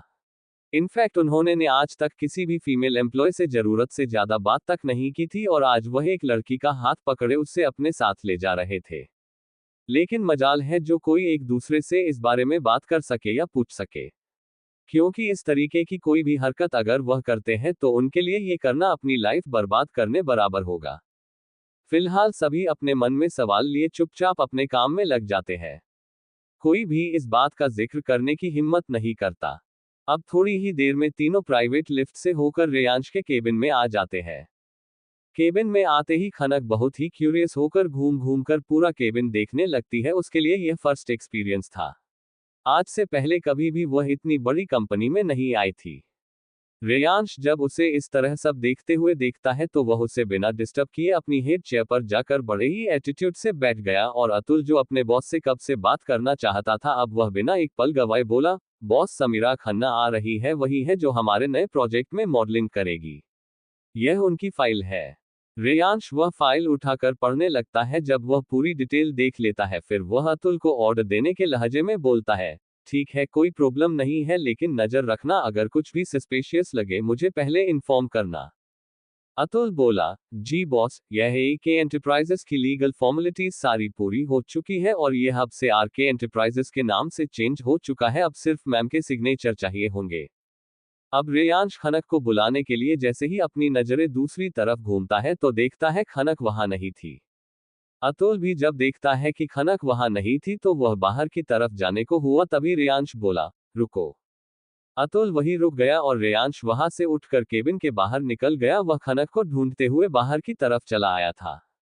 रेयांश के केबिन के बाहर कुछ ही इंपोर्टेंट एम्प्लॉयज के डेस्क थे, और खनक अपनी क्यूरियोसिटी में सब देखते हुए कब बाहर आ गई उसे खुद भी नहीं पता चला। जब वह बाहर आती है तो एक लड़की प्रीति जो इसी डिपार्टमेंट में काम करती थी वह खनक को देखती है तो उसके सामने आ जाती है। वह जल्दी से खनक से पूछती है, तुम यहाँ क्या कर रही हो? क्या तुम्हें पता नहीं है यह एक रिस्ट्रिक्टेड एरिया है? तुम यहाँ कैसे आ सकती हो? दरअसल जब खनक, रेयांश और अतुल तीनों ही ऑफिस में आए तब प्रीति यहाँ नहीं थी, इसलिए उसे यह पता ही नहीं था कि खनक उसी के बॉस के साथ आई है। खनक थोड़ी नर्वस हो जाती है और धीरे से बोली, ओह सॉरी, मुझे पता ही नहीं चला, मैं बाहर निकल गई, मुझे यहाँ नहीं आना चाहिए था। वह जैसे ही यह बोलकर जाने वाली थी कि प्रीति हैरान होते हुए बोली, क्या मतलब? तुम यहाँ आए किसके साथ हो? तुम कोई नई ज्वाइनिंग तो नहीं लगती मुझे, फिर तुम्हें कौन लेकर आया? अब खनक कंफ्यूज हो रही थी कि आखिर वह जवाब क्या दे। वह सोचने लगती है कि आखिर वह बोले क्या, तभी रेयांश खनक को ढूंढते हुए वहां आता जाता है। प्रीति अपने बॉस को उसके तरफ आता हुआ देखती है क्योंकि प्रीति उसके साइड मुंह करके खड़ी थी और खनक की पीठ रेयांश की तरफ थी। प्रीति इस डिपार्टमेंट में काफी वक्त से काम कर रही थी, लेकिन ये पहली बार था जब वह रेयांश को इस तरह वहां आते हुए देखा था। वह आंखें फाड़े देख रही थी। खनक जब प्रीति का रिएक्शन देखती है तो वह भी पीछे मुड़कर देखने लगती है। अब उसे भी थोड़ा डर लग रहा था कि कहीं रेयांश उससे नाराज ना हो जाए, लेकिन हुआ उससे उल्टा। रेयांश उसके पास आकर उसकी कमर में हाथ डालकर उसे अपने करीब खींच लेता है और ये देखकर प्रीति की आंखें फटी की फटी रह जाती है और खनक भी हैरान हो जाती है। रेयांश का सख्त चेहरा खनक के करीब आते ही नॉर्मल हो जाता है। वह जितना हो सके खनक के साथ सॉफ्ट रहना चाहता था। पिछले दिनों खनक के प्रति उसका रवैया कभी कभी सख्त रहा था और वह तभी होता था जब खनक उससे दूर होने की कोशिश करती या फिर उसे छोड़कर जाने की बात करती। लेकिन ज्यादातर वह अब खनक के साथ सॉफ्ट ही रहता था, फिर चाहे वह अकेले में हो या दूसरों के सामने हो, और इस बात से उसे कोई फर्क भी नहीं पड़ता था। रेयांश के इस तरह खींचने से खनक सीधे रेयांश के सीने से लग जाती है। वह काफी करीब खड़ी थी, लेकिन वहां उन दोनों के अलावा एक और शख्स भी खड़ी थी, इसलिए खनक को थोड़ी सी शर्म आ रही थी। रेयांश को इस बात की कोई परवाह नहीं थी। वह उसी पोजीशन में खनक को अपने सीने से लगाए काफी स्वीट वॉइस में बोला, जान, तुम्हारे पैर एक जगह पर टिकते ही नहीं है ना। चलो, इम्पोर्टेंट काम है, बाद में देखना, सब तुम्हारा ही है। वह खनक को वैसे ही पलटकर अपने साथ ले गया। इस चीज से प्रीति अपनी जगह पर जम गई। पिछले 2 साल से वह यहाँ काम कर रही थी इस डिपार्टमेंट में होने और इसी फ्लो पर काम करने के बावजूद आज तक उसने अपने बॉस को इतने करीब से नहीं देखा था। आज पहली बार था जब उसने रेयांश को इतने करीब से देखा था और उसकी सॉफ्ट वॉइस सुनी थी। वह अपने होश में आती है और अपने आप में ही बोलती है, ओह माय गॉड, ये करीब से भी कितने हैंडसम लगते हैं और इनकी आवाज कितनी मीठी है। लेकिन वह लड़की कौन थी? उन्होंने उसे जान कहाँ कही? वह उनकी। वह ये बोलते हुए रुक जाती है। इस वक्त उसे खनक से बहुत जलन हो रही थी। वह अपनी डेस्क पर आकर सोचते हुए अपना काम करने लगती है। यहाँ केबिन में खनक और रेयांश वापस आ चुके थे। अब रेयांश ने खनक के सामने कुछ डॉक्यूमेंट्स रखे और उसे उसमें पॉइंट करते हुए साइन करवाने लगा। कुछ ही वक्त में डॉक्यूमेंट्स साइन हो चुके थे। अतुल उस डॉक्यूमेंट्स को लेकर केबिन से बाहर निकल जाता है। अब केबिन में सिर्फ खनक और रेयांश थे। रेयांश ने एक रिमोट को अपने टेबल से उठाया और केबिन का डोर लॉक कर दिया। डोर लॉक होते ही रेयांश ने खनक को पकड़कर एक ही झटके में अपनी गोद में बिठा लिया। अचानक ये होते ही खनक हैरान हो गई। वह खुद को छुड़ाने की कोशिश करते हुए बोली, यह आप क्या कर रहे हैं? छोड़िए मुझे, हम इस वक्त हमारे घर में नहीं है, आपकी ऑफिस में है, कोई आ जाएगा, प्लीज छोड़िए मुझे। लेकिन रेयांश उसे और कसकर जकड़ते हुए बोला, रिलैक्स जान, यहाँ मेरी मर्जी के बिना कोई नहीं आ सकता। किसी की इतनी हिम्मत नहीं कि बिना मेरी परमिशन के अंदर आने की जुर्रत करे तो चुपचाप बैठी रहो। वैसे भी अभी हमें कुछ मीठा खाना चाहिए, तुम्हें ऐसा नहीं लगता? ये कहते हुए वह खनक को अपनी तरफ पलटकर उसके होठों पर अपनी एक उंगली को हल्के से फिराते हुए अपनी लस्ट भरी नजरों से देख रहा था। खनक रेयांश की इस हरकत से सिहर जाती है। वह अपनी लड़खड़ाती जुबान से बोली, मी मीठा, लेकिन इस वक्त तो यहाँ नहीं है। ये कहते हुए वह काफी मासूम लग रही थी। रेयांश शरारती आवाज में धीरे से बोलता है, लेकिन मेरे सामने तो एक बहुत ही डिलीशियस स्वीट डिश है। ये तुम्हारे juice lips and I want to eat your lips very badly. यह सुनते ही खनक शर्मा जाती है। वह अपने नाजुक हाथों से रेयांश के चेस्ट पर मारते हुए बोली, आप बहुत बेशर्म है, कैसी बेशर्मी वाली बातें कर रहे हैं? यह सुनकर रेयांश खनक को कमर से पकड़कर अपने सीने से चिपकते हुए उसके चेहरे पर झुकता है और बहुत ही सेडिक्टिव वॉइस में बोलता है, मैं सिर्फ तुम्हारे सामने बेशर्म हूं जान, चलो अब कुछ बेशर्मी वाला काम कर लूं। ये कहते ही अपने सख्त होठ खनक के नर्म मुलायम होठों पर रखकर सॉफ्ट किस करने लगा। पहले तो खनक को थोड़ा अनकंफर्टेबल फील हुआ, लेकिन वह भी धीरे धीरे इन्वॉल्व होने लगी। यह महसूस करके रेयांश और डीप किस करने लगा। खनक ने धीरे से अपने हाथों को रेयांश के गले में लपेट लिया और उसकी उंगलियां रेयांश के बालों से खेलने लगी। रेयांश इस वक्त काफी पैशनेट होकर कभी खनक के निचले होठ को सक करता तो कभी ऊपर के होठ को सक करता। उसके हाथ धीरे धीरे खनक की पूरी बॉडी पर बहुत ही सॉफ्ट तरीके घूम रहे थे। खनक जब यह महसूस करती है तो वह जल्दी से अपने दोनों हाथों से रेयांश के हाथों को पकड़ लेती है और अपनी आंखों से ही मना कर रही थी। लेकिन रेयांश कहाँ मानने वाला था, उसने बिना किस ब्रेक किए ही खनक को अपनी गोद में उठा लिया। खनक ने गिरने के डर से अपने दोनों पैर रेयांश की कमर पर लपेट लिए। खनक किसी बंदर के बच्चे की तरह रेयांश से लिपटी हुई थी। अब रेयांश खनक को दीवार के अगेंस्ट चिपकाकर और भी पैशनेट होकर खनक के होठों को चूम रहा था। वह अपनी पकड़ खनक की कमर पर कसता है, जिससे खनक के मुंह से आह निकल जाती है और उसका मुंह खुल जाता है, जिसका फायदा उठाते ही रेयांश अपनी जीभ खनक के मुंह में एंटर कर देता है। अब वह खनक के मुंह के हर कोने का स्वाद लेने लगता है। करीब 20 मिनट बाद खनक को सांस लेने में तकलीफ होने लगती है, तो अब वह खुद को छुड़ाने के लिए स्ट्रगल करने लगती है। जब रेयांश को महसूस होता है कि खनक ठीक से सांस नहीं ले पा रही, तो वह हल्के से स्मूच के साथ खनक के होठों को छोड़ देता है। अब खनक गहरी गहरी सांसें लेने लगती है। रेयांश भी अपने सांसें कंट्रोल किए हुए खनक के होठों को देखने लगता है, जो इस वक्त लाल हो चुके थे। धीरे धीरे उसकी नजर नीचे की तरफ जाती है, जहां खनक की गहरी सांसें लेने की वजह से उसकी चेस्ट ऊपर नीचे हो रही थी।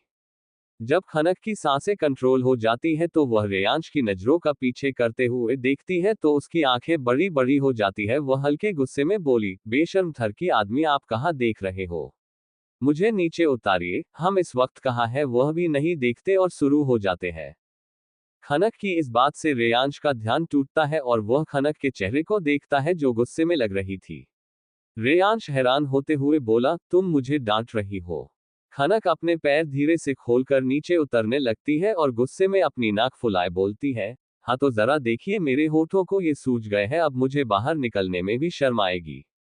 रेयांश के चेहरे पर हल्की स्माइल आ जाती है। खनक अब दीवार के अगेंस्ट खड़ी थी और रेयांश ठीक उसके सामने दीवार पर अपने दोनों हाथ टिकाए खनक का रास्ता ब्लॉक करे खड़ा था। खनक उसके दोनों हाथों को हटाकर जाने की कोशिश करती है, तो रेयांश उसके दोनों हाथों को अपने एक हाथ से पकड़कर ऊपर कर देता है और एक हाथ से उसकी कमर पकड़कर उसे दीवार की तरफ पुश कर देता है। वह खनक की तरफ झुकते हुए अपने होठ खनक के गले पर रख देता है और अब वह पूरी मदहोशी से खनक के गले और कॉलरबोन पर किस करने लगता है। यह देखकर खनक की आंखें फटी की फटी रह जाती है। खनक अपने आप को छुड़ाने की कोशिश करते हुए बोली, रेयांश आपको क्या हो गया है? प्लीज यहाँ नहीं, मुझे अजीब लग रहा है, प्लीज छोड़िए ना। रेयांश बिना रुके किस करते हुए बोला, जान कुछ भी अजीब नहीं लगता, बस तुम मुझे फील करो। खनक ये सुनकर निराशा से अपना स्ट्रगल बंद कर देती है। वह जान चुकी थी कि अब रेयांश नहीं मानने वाला। रेयांश खनक की खुली कमर पर सहलाते हुए धीरे से पेट की तरफ हाथ ले जाकर उसके खुले पेट को बहुत ही सॉफ्टली सहलाने लगाता है। अब वह धीरे धीरे खनक के पल्लू में हाथ डालकर पेट से थोड़ा ऊपर की तरफ अपना हाथ बढ़ाने लगता है और धीरे से उसके चेस्ट को सहलाने लगाता है, जिससे खनक सिहर रही थी। काफी देर तक वह खनक के गले, कॉलरबोन और होठों को चूमते हुए अपने दोनों हाथों से खनक की मुलायम बॉडी को सहला रहा था। तभी उसके केबिन पर कोई नॉक करता है।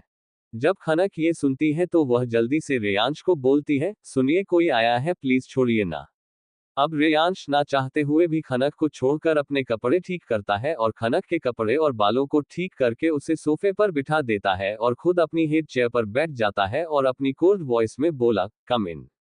तभी प्रीति अंदर आती है। यह कोई तीसरी बार ही था कि वह रेयांश के केबिन में आई थी। वह अंदर आ जाती है और रेयांश के टेबल के सामने थोड़ा डिस्टेंस मेंटेन करे खड़ी हो जाती है और प्रोफेशनल वे में बोली, सर, मिस समीरा खन्ना आई है। ये हमारी कंपनी में नई मॉडल है, तो मुझे लगा आपको इन्फॉर्म कर देना बेहतर होगा। रेयांश इस वक्त एक फाइल लेकर डॉक्यूमेंट चेक कर रहा था। उसकी नजर उसी फाइल में थी। वह अपनी कोल्ड और लिए सख्त आवाज में बोला, ठीक है, जो भी फॉर्मेलिटीज है वो पूरी करो। वह इससे ज्यादा कुछ नहीं बोलता, लेकिन प्रीति अभी भी वही खड़ी थी। अब रेयांश अपनी नजर उठाकर सामने देखता है और रूड वॉइस में फिर बोला, एनीथिंग एल्स? प्रीति ना बोलती है तो रेयांश अपनी गरजती हुई आवाज में बोला, देन गेट आउट। ये रेयांश ने बहुत ही गुस्से में कहा था। प्रीति डर जाती है। उसने कुछ वक्त पहले जो रेयांश का खनक के साथ बिहेवियर देखा था वह और अभी के बिहेवियर में जमीन आसमान का अंतर था। प्रीति जल्दी से केबिन के बाहर निकल गई और चैन की सांस लेती है। जब एक लड़का उसे इस तरह देखता है तो वह हंसने लगता है। प्रीति उसे घूर कर देखती है और गुस्से से बोलती है, तेजस, अपने दांत दिखाना बंद करो और हिम्मत है तो तुम बिना डरे बॉस के केबिन में जाकर दिखाओ। तभी तेजस अपनी हंसी कंट्रोल करते हुए बोला, मुझे मरने का शौक नहीं है, तुम्हें जानना था कि वह लड़की कौन है, वैसे पता किया कौन है वह। प्रीति अपनी आंखें चढ़ाते हुए बोली, ऐसा कुछ नहीं है, मुझे बहुत काम है। बोलते हुए वह वहां से निकल गई। जब वह अंदर गई तो सबसे पहले उसने खनक को ही देखा था। खनक सोफे पर बैठे हुए अपने मोबाइल में बिजी थी। तभी उसने खनक के सूजे हुए होठों को देख लिया था और वह इतनी भी नादान नहीं थी कि समझ ना सके। ऐसे ही देखते पूरा दिन गुजर गया था। तीनों ही ऑफिस से वापस घर लौट आए थे। ऐसे ही एक हफ्ता बीत जाता है और इस एक हफ्ते में सेम ने बहुत बार ट्राई किया कि वह सीधा रेयांश से मिल सके, लेकिन यह इतना आसान नहीं था। इस एक हफ्ते में रेयांश और खनक एक दूसरे के और भी करीब आते चले गए। दोनों की लाइफ इस वक्त काफी सुकून से चल रही थी। इस बीच रेयांश भी अपना काम और खनक को टाइम देना दोनों ही काफी अच्छे से मैनेज कर लेता था। बहुत ही जल्द आर के एंटरप्राइजेस की इनॉग्रेशन पार्टी होने वाली थी और साथ ही साथ रेयांश और खनक की शादी भी अनाउंसमेंट होने वाली थी। इन दिनों मोक्ष भी कभी कभी रिया के कॉलेज उसे पिक करने पहुंच जाता तो कभी उसके घर पहुंच जाता, लेकिन उसे अब तक इस बात का एहसास नहीं हुआ कि वह भी अब रिया से प्यार करने लगा है। रात का वक्त था। खनक अभी भी फ्रेश होकर क्लोजेट में अपना नाइट ड्रेस चेंज कर रही थी और रेयांश बेड पर बैठे उसका वेट कर रहा था। तभी उसके मोबाइल में एक कॉल आती है और वह कॉल उठाता है तो सामने से एक भारी आवाज आती है। जब रेयांश अपना कॉल उठाता है तो सामने से एक भारी आवाज आती है, हेलो, क्या अभी भी तुम ऑफिस में हो? रेयांश अपने नॉर्मल टोन में बोला, दादू मैं घर पर हूँ, बोलिए क्या हुआ, इतनी रात को आपने कॉल किया, कुछ इंपॉर्टेंट था क्या? विनय जी अपनी भारी आवाज में बोले, क्यों, मैं इस टाइम पर कॉल नहीं कर सकता क्या? बाय द वे ये बता खनक कैसी है? तू उसे ज्यादा तंग तो नहीं करता ना? रेयांश एक लंबी सांस लेकर बोला, क्या दादू, मैं उसे क्यों तंग करूंगा, वह ठीक है। आप तो बात करते रहते हैं उससे, कहीं उसने मेरी शिकायत तो नहीं की? विनय जी को इस बात से हंसी आ जाती है। वो हल्का हंसते हुए बोले, नहीं, उसने कोई शिकायत नहीं की, बहुत प्यारी बच्ची है। वैसे मुझे तुमसे तुम्हारे डैड के बारे में बात करनी थी। रेयांश का चेहरा ये बात सुनकर सख्त हो जाता है। वह अपने सख्त लहजे में बोला, आपको उनके बारे में क्या बात करनी है? विनय जी अब नॉर्मल टोन में बोले, मुझे पता है कि रोनित की कुछ आदतें तुम्हें नहीं पसंद, लेकिन बेटा वह तुम्हारा डैड है और ऐसे होटल में रहे यह अच्छा नहीं है। मैंने उसे सिंघानिया विला आने के लिए बोल दिया है, वह कल से वही रहेगा। और यह बात सुनकर रेयांश को गुस्सा आने लगता है, लेकिन वह अपने दादाजी के सामने गुस्सा नहीं करना चाहता था। वह थोड़ा चिढ़ते हुए बोला, दादू इस शहर में उनका अपना भी एक घर है, वहां भी रह सकते हैं, मेरे साथ रहना जरूरी है। विनय जी उसे समझाने के लहजे में बोला, कुछ वक्त की बात है, तुम अपनी शादी अनाउंस कर रहे हो, हम सब भी वहां आ रहे हैं, बस कुछ दिन की बात है। रेयांश कुछ सोचता है फिर बिना कोई एक्सप्रेशन के जवाब देता है, ठीक है। अब दोनों ही आगे का डिस्कशन करके कॉल खत्म करते हैं। अब रेयांश देखता है तो खनक अभी तक नहीं आई थी। वह खनक को आवाज लगाते हुए क्लोजेट रूम के डोर पर नॉक करता है, जान कब से अंदर हो, क्या कर रही हो, दरवाजा खोलो, लॉक करके क्यों रखा है? खनक अंदर से आवाज लगाती है, बस 2 मिनट आए। रेयांश फिर से बोलता है, नहीं, पहले डोर ओपन करो। रेयांश बाहर खड़े इंतजार कर रहा था। जब उससे रहा नहीं जाता तो वह बेड के पास नाइट स्टैंड के ड्रॉ से की लेकर जैसे ही डोर का लॉक खोलने वाला था, खनक ने तब तक डोर खोल दिया था। वह चुपचाप जल्दी जल्दी से फिर से हाथ में कुछ कपड़े लिए वॉशरूम के अंदर भाग गई। रेयांश को यह बहुत अजीब लग रहा था। वह कुछ समझ पाता उससे पहले ही वह वॉशरूम में जा चुकी थी। रेयांश ने जल्दी से वॉशरूम का डोर नॉक किया। जान, अब मुझे टेंशन हो रही है, तुम्हें हुआ क्या है, तुम कर क्या रही हो? कोई प्रॉब्लम है क्या, मुझे बताओ। खनक अंदर से ही बोली, आप टेंशन ना लो, मैं बस अभी आई, मुझे कुछ नहीं हुआ है। कुछ 5 मिनट बाद खनक फिर से अपने कपड़े चेंज करके आए और अपने पेट पर हाथ रखते हुए धीरे धीरे बेड पर आकर बैठ गई। रेयांश जब ये देखता है तो वह जल्दी से उसके पास आकर बोला, तुम्हारे पेट में दर्द है क्या? मैं अभी डॉक्टर को बुलाता हूँ। कहते हुए वह नाइट स्टैंड से अपना फोन लेकर डॉक्टर को कॉल करने लगता है। लेकिन वह कॉल कर पाता उससे पहले ही खनक ने उसका मोबाइल छीनते हुए बोली, नहीं डॉक्टर की जरूरत नहीं है, कुछ देर में ठीक हो जाएगा। उसे अब खनक का बिहेवियर अजीब लग रहा था। वह खनक को घूर कर देखने लगा जैसे पूछ रहा हो वह ऐसा अजीब बिहेव क्यों कर रही है। खनक धीरे से बेड पर लेट जाती है और बोलती है, कुछ नहीं हुआ है, बस हल्का सा पेट दर्द है, ठीक हो जाएगा, आप भी अब सो जाए। अब रेयांश उसे सख्त आवाज में पूछता है, जान सीधे सीधे बोलो हुआ क्या है? तुम डॉक्टर को भी कॉल करने नहीं दे रही हो। अब खनक ना चाहते हुए भी धीरे से बैठ जाती है और अपनी धीमी आवाज में बोलती है, वो मुझे गर्ल्स प्रॉब्लम हुई है। रेयांश सवालिया नजरों से उसे देखते हुए पूछता है, मतलब? अब खनक अपने माथे पर हाथ रखकर निराशा से अपना सिर नामे हिलाते हुए बोली, मुझे पीरियड्स आए हैं। अब रेयांश रिलैक्स होता है। अब वह अपनी नॉर्मल टोन में बोलता है, तो ऐसा बोलो ना कि तुम्हें पीरियड्स आए हैं, इसमें शर्माने वाली कौन सी बात है? यह सुनकर खनक की आंखें बड़ी बड़ी हो जाती है। वह हैरानी से रेयांश को देख रही थी और रेयांश इंटरकॉम से कॉल करके एक हॉट वाटर बैग मंगवाता है। थोड़ी ही देर में एक सर्वेंट हॉट वाटर बैग लेकर आती है और रेयांश उसे लेकर खनक के पेट पर हल्के से रखता है, जिससे खनक को काफी राहत मिलती है। उसका दर्द काफी हद तक कम हो जाता है। रेयांश उसे बहुत ही प्यार से पूछता है, दर्द कम हुआ क्या? खनक अपना सिर हाँ में हिला देती है। इस वक्त उसे शर्म आ रही थी। तभी रेयांश उसे अपने नॉर्मल टोन में पूछता है, जान मैंने सुना है कि इस टाइम पर लड़कियों को चॉकलेट्स, चिप्स ऐसी चीजें खाने की क्रेविंग होती है, क्या ये सच है क्या? ये सुनते ही खनक भड़क जाती है। वो गुस्से में अपनी आंखें छोटी करके बोली, आपको ये सब कैसे पता? कौन सी चुड़ैल ये सब आपको सिखा रही है? इस वक्त खनक लगभग रेयांश के ऊपर चढ़ी हुई थी। उसका रिएक्शन इस वक्त ऐसा था जैसे वो रेयांश को डरा रही हो। रेयांश भी बिल्कुल वैसे ही एक्ट करता है जैसे वो सचमुच उससे डर रहा हो। वो जल्दी से खनक को उसकी कमर से पकड़कर अपने ऊपर लेटा देता है और जल्दी से बोलता है, जान तुम मुझ पर शक कर रही हो? मुझे किसी लड़की ने नहीं बताया, मेरे एक फ्रेंड ने बताया था। सच्ची? खनक रोने जैसी शक्ल कर लेती है और बोलती है, सच्ची ना, कोई लड़की नहीं थी। रेयांश उसे वैसे ही जवाब देता है, सच्ची जान, कोई लड़की नहीं थी, तुम्हारी कसम। अब खनक रिलैक्स होती है और वैसे ही रेयांश के चेस्ट पर अपना सिर रख लेती है और रेयांश धीरे धीरे उसके बालों को सहलाने लगता है। अब थोड़ी ही देर में खनक को नींद आ जाती है और रेयांश भी गहरी नींद में चला जाता है। इधर रिया के अपार्टमेंट में रिया ने अपना डिनर खत्म कर लिया था। दूसरे दिन संडे होने की वजह से वो टीवी देख रही थी, क्योंकि सुबह जल्दी उठने की कोई झंझट नहीं थी। तभी डोरबेल बजती है और वह मन ही मन में सोचती है, इतनी रात को कौन आया होगा, मैंने तो कुछ ऑर्डर भी नहीं किया। ये सोचते हुए वो डोर ओपन करती है तो सामने मोक्ष था। रिया दरवाजे पर ही खड़ी होते हुए बोली, आप इस वक्त क्या कर रहे हैं? मोक्ष उसे कमर से पकड़ते हुए अंदर ले आता है और डोर बंद कर देता है और फिर अपनी सख्त आवाज में बोला, पहले अंदर आने को बोलते हैं, बाद में सारे सवाल करते हैं, समझी? रिया खुद को छुड़ाते हुए अपनी रोनी सी आवाज में बोली, आप इतनी रात को एक अकेली लड़की के घर पर आए हैं और आप चाहते हैं कि मैं आपको अंदर आने दूं? मोक्ष थोड़ा गुस्से में बोला, बहुत हुआ तुम्हारा, कुछ भी बोलोगी हम, मैं कोई अनजान नहीं हूं तुम्हारे लिए। रिया चिढ़ते हुए बोली, तो क्या लगते हैं आप मेरे, जो इतनी रात को यहाँ चले आए हैं? अब क्या चाहिए आपको? रिया का इस तरह हर बार परायों की तरह उसके साथ पेश आना मोक्ष को बिल्कुल भी अच्छा नहीं लगता, लेकिन मोक्ष कभी रिया के सवालों का जवाब नहीं देता। वो रिया पर अपना हक जताता था लेकिन कभी अपनी फीलिंग उसे नहीं बताता था।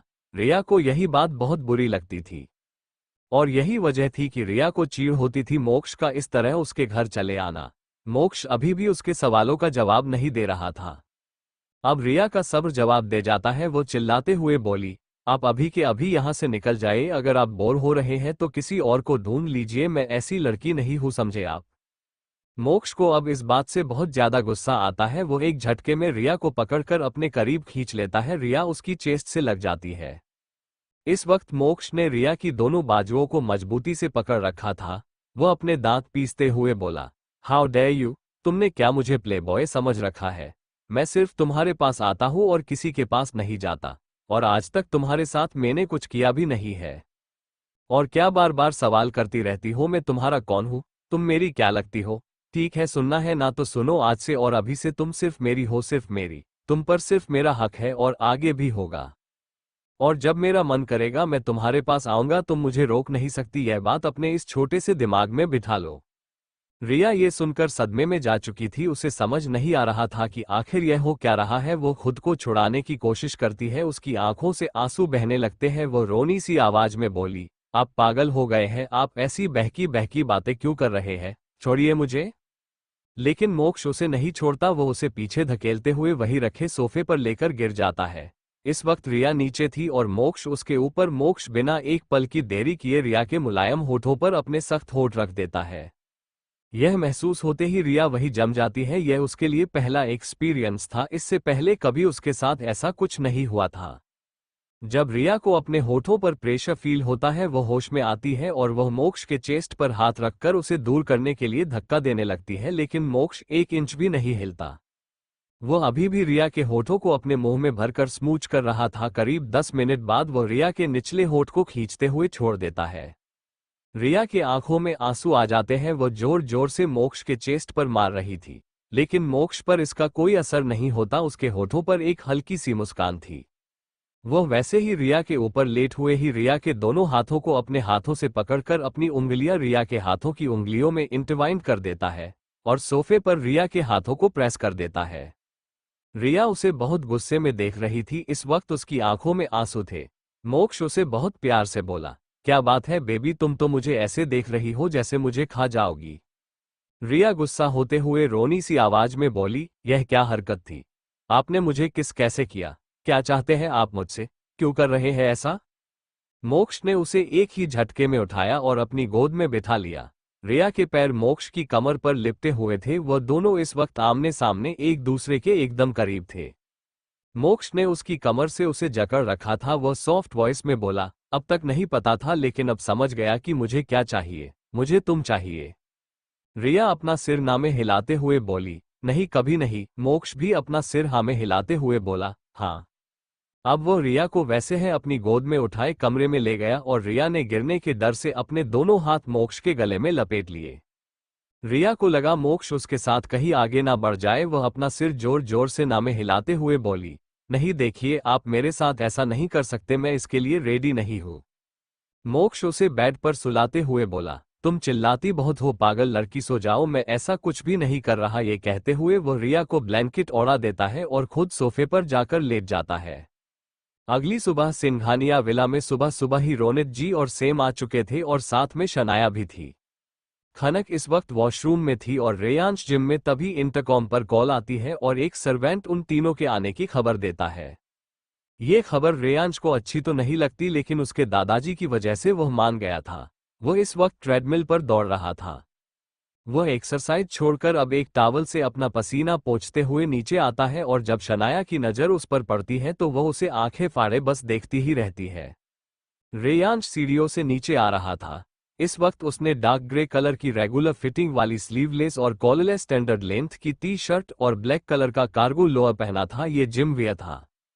रेयांश के बाइसेप्स और मस्कुलर चेस्ट इस टी शर्ट से साफ दिख रही थी। सिर पर बाल बिखरे हुए थे और काफी देर से एक्सरसाइज करने से उसके माथे पर हल्का पसीना था। वो बहुत स्टाइल और एटीट्यूड से सीढ़ियों से नीचे आ रहा था। इस वक्त वह किसी मॉडल की तरह लग रहा था। शनाया रेयांश को अपनी आंखें फाड़े देखे जा रही थी। तभी रेयांश अपना टॉवल एक मेल सर्वेंट के आगे बढ़ा देता है। वह मेल सर्वेंट जल्दी से टॉवल लेकर वहां से चला जाता है।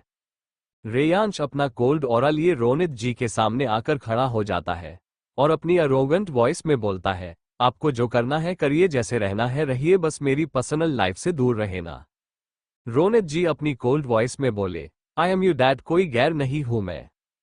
तभी रेयांश के चेहरे पर एक तंज भरी मुस्कान आ जाती है और वह तंज कसते हुए बोला, तभी तो आप यहाँ हैं। रोनित जी का चेहरा उतर गया था। उन्हें गुस्सा भी आ रहा था। जैसे ही वो कुछ बोलने वाले होते हैं कि रेयांश को खनक के आने का एहसास होता है, वो ऊपर देखता है तो खनक आ रही होती है। वो एकटक बस उसे देखता रहता है और ऐसा करते हुए सभी रेयांश को देख रहे थे। खनक का ध्यान इस वक्त उन लोगों पर नहीं था। तभी रोनित जी सेम को बोलते हैं, चलो सेम। सेम एक नज़र शनाया पर डालती है और हाँ में अपना सिर हिलाते हुए रोनित जी के पीछे चली जाती है। शनाया अभी भी रेयांश को ही निहार रही थी। उसे इस वक्त आसपास का कोई ख्याल नहीं था, लेकिन रेयांश एकटक बस खनक को निहार रहा था। अब उससे रहा नहीं जाता तो वह खुद ही खनक की तरफ कदम बढ़ा देता है और एक झटके में खनक की कलाई पकड़कर उसे अपने करीब कर लेता है। खनक अपना बैलेंस नहीं बना पाती और वह सीधे रेयांश के सीने से टकरा जाती है। वह नजर उठाकर देखती है तो रेयांश इस वक्त खनक को अपनी लस्ट भरी नजरों से देख रहा था। खनक घबराई हुई नजरों से अपने आसपास देखने लगी है तो कोई भी सर्वेंट अपनी नजर उठाकर उन्हें नहीं देख रहे थे, लेकिन वहां शनाया उन दोनों को आंखें फाड़े देख रही थी। खनक अपनी कलाई छुड़ाते हुए बोली, लगता है घर में कोई गेस्ट आया है, वहां देखिए। रेयांश का ध्यान अब जाकर शनाया के ऊपर जाता है। खनक अपने कदम आगे बढ़ाती है और वही अटक जाती है क्योंकि रेयांश ने अभी भी खनक का हाथ नहीं छोड़ा था। खनक धीमी आवाज में बोलती है, वह कौन है? रेयांश उसका हाथ पकड़कर ही उसे शनाया के पास ले आता है। वो खनक को पीछे से हग करते हुए शनाया से इंट्रोड्यूस करवाता है। ये है मिस शनाया शानियाल, डैड के दोस्त की बेटी है, लंदन से आई है डैड के साथ। आई थिंक यह इंडिया घूमने आए हैं। एम आई राइट मिस शानिया? और यह सुनकर शनाया जो अभी तक शौक थी वो जल्दी से अपना हाथ आगे बढ़ाती है और बोलती है, हाय रेयांश, मुझे लगा नहीं था कि तुम मुझे पहचानोगे। रेयांश उसके हाथ को देखता है लेकिन अपना हाथ नहीं बढ़ाता, जिसे देख खनक तुरंत अपना हाथ बढ़ा देती है और हैंडशेक करते हुए अपनी स्वीट वॉइस में बोलती है, हाय मेरा नाम खनक है, क्या आप लोग दोस्त हो? रेयांश अपना सिर नामे हिलाते हुए बोला, नहीं, दादू ने बताया था ये लोग आने वाले हैं इसलिए जानता हूँ। फिर वो खनक को खींचते हुए अपने साथ ले जाते हुए बोलता है, कमरे में चलो, मेरा मूड है। खनक अपनी फटी आंखों से रेयांश को देखते हुए जल्दी जल्दी में अपना सिर नामे हिलाते हुए बोली, नहीं नहीं नहीं, मुझे भूख लगी है। तभी रेयांश उसे खींचते हुए बोला, हाँ खाना भी खिलाता हूँ, पहले चलो। खनक अपना हाथ किसी तरह छुड़ा के सीधा किचन की तरफ भाग जाती है और रेयांश उसे देखता रहता है।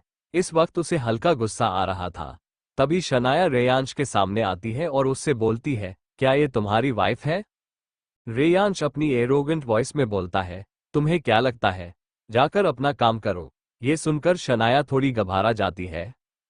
उसने आज से पहले बहुत सारे लड़के देखे थे लेकिन रेयांश उन लड़कों के जैसा नहीं था और यह बात अब शनाया को समझ आ गई थी। वह ये भी देख पा रही थी कि रेयांश खनक के पीछे किस तरह पागल है। हालांकि यह बात पहले ही रोनित जी ने बताई थी लेकिन वह आज अपनी आंखों से देख रही थी। रेयांश का मूड इस वक्त खराब हो गया था। वह अपने मन में ही बड़बड़ाया, जान ये तुमने ठीक नहीं किया, तुम एक बार आओ मेरे पास, इसका हिसाब तो मैं लेकर रहूंगा। अब वह अपने कमरे में जाकर सीधा बाथरूम में घुस गया। इधर खनक किचन में अपने सीने पर हाथ रखे जोर जोर से सांसें लेते हुए बोली, ये ठरकी, बेशर्म, पागल आदमी कभी नहीं सुधरेंगे, इनको पता नहीं कभी कभी क्या हो जाता है। इधर मोक्ष कब का जाग चुका था। वो फ्रेश होकर किचन में कॉफी बना रहा था। रिया अभी तक सो रही थी। कुछ देर में मोक्ष कॉफी के 2 मग लेकर कमरे में आता है। जब वो बेड पर देखता है तो रिया अभी भी सो रही थी। वो दोनों मग कॉफी टेबल पर रखकर बेड के पास जाकर रिया के साइड में बैठ जाता है और हल्के हाथों से उसके सिर को सहलाते हुए बोलता है, बेबी गुड मॉर्निंग, उठ जाओ, सुबह हो गई। रिया कसमसाते हुए मोक्ष का हाथ हटाते हुए बोलती है, आज संडे है मॉम, प्लीज सोने दो ना। मोक्ष ये सुनकर अपनी आंखें छोटी करते हुए थोड़ी जोर से बोला, ओ हेलो, मैं तुम्हारी मॉम नहीं हूं, उठो, अब कितना सोओगी। कहते हुए मोक्ष रिया के ऊपर से ब्लैंकेट को हटा देता है। रिया किसी लड़के की आवाज सुनकर चौंक जाती है। वो जल्दी से बेड से उठकर बैठ जाती है और जैसे ही सामने मोक्ष को देखती है वो चिल्लाती है, आ आ आ आ आ आप यहाँ क्या कर रहे हो? और आप मेरे बेड पर क्यों हैं? क्या आप रात भर यही थे? मोक्ष अपने कानों पर हाथ रखते हुए बोला, तुम कितना चिल्लाती हो यार, थोड़ा धीरे बोलो। कल रात मैं यही रुक गया था, क्या तुम्हें याद नहीं है? अब रिया अपने सिर पर हाथ रखकर सोचने लगी और उसे रात का सब कुछ याद आ गया। उसके चेहरे पर थोड़ी सी उदासी छा गई। वह अपनी जगह से उठकर वॉशरूम में फ्रेश होने के लिए चली गई और मोक्ष उसे देखता रहता है। 5 मिनट में वो फ्रेश होकर बाहर आती है तो मोक्ष उसे कॉफी का मग उसके हाथ में देते हुए बोला, तुम ब्रेकफास्ट में क्या खाना पसंद करोगी? रिया उसे घूर कर देखते हुए बोली, क्या आप अपने घर नहीं जा रहे हैं? मोक्ष उसका बाजू पकड़ता है और हल्के गुस्से में बोलता है, तुम मुझे भागा रही हो? तभी रिया अपना बाजू छुड़ाते हुए बोली, नहीं, मैं बस ऐसे ही बोल रही थी। आप कल रात से यहाँ है, वह भी एक अकेली लड़की के घर पर रहना आपको ठीक लगता है क्या? मोक्ष अपनी तिरछी मुस्कान लिए बोला, लगता है तुम्हारी याददाश्त कमजोर है। मैंने कल रात जो कहा था वह याद नहीं है क्या? तुम मेरी हो। अगर तुम्हें यह बात मेरी मुंह से बार बार सुनना अच्छा लगता है तो मुझे कोई प्रॉब्लम नहीं है बोलने में। रिया अपनी रोनी सी आवाज में बोलती है, आप ऐसा क्यों कर रहे हैं? आपने कहा था ना कि आप मुझसे प्यार नहीं करते, फिर क्यों आप मेरे साथ ऐसा कर रहे हैं? मैं आपसे माफी मांगती हूँ अगर मेरी वजह से आपको कोई तकलीफ हुई हो तो, लेकिन ऐसा मजाक मेरे साथ मत करिए। मैंने सच में ही आपसे प्यार किया था, लेकिन आपकी यह हरकत देखकर मुझे लगता है कि मैंने एक गलत इंसान से दिल लगा लिया जिसके सीने में दिल ही नहीं है। रिया की यह बात सुनकर मोक्ष के दिल में एक अनजाना सा दर्द हो उठता है, लेकिन वो सब कुछ इग्नोर करके रिया को अपने दांत पीसते हुए गुस्से में बोला, अब तुम्हें क्या प्रॉब्लम हो रही है? तुम जो चाहती थी वही तो हो रहा है। मैं तुम्हारे पास आ रहा हूँ, तुम्हारे करीब आ रहा हूँ, तो अब तुम्हें अच्छा नहीं लग रहा? कहीं ऐसा तो नहीं कि अब कोई और पसंद आने लगा है? वैसे हो भी सकता है, तुम्हारी जनरेशन के लड़के लड़कियों को ऐसे अट्रैक्शन होते रहते हैं, किसी एक पर दिल नहीं टिकता। क्यों, सच कहा ना? रिया मोक्ष की इस बात से शौक थी, उसे बहुत गुस्सा आता है। वह गुस्से में मोक्ष को एक थप्पड़ मार देती है। थप्पड़ की आवाज पूरे रूम में गूंज जाती है और मोक्ष का चेहरा एक तरफ हो जाता है।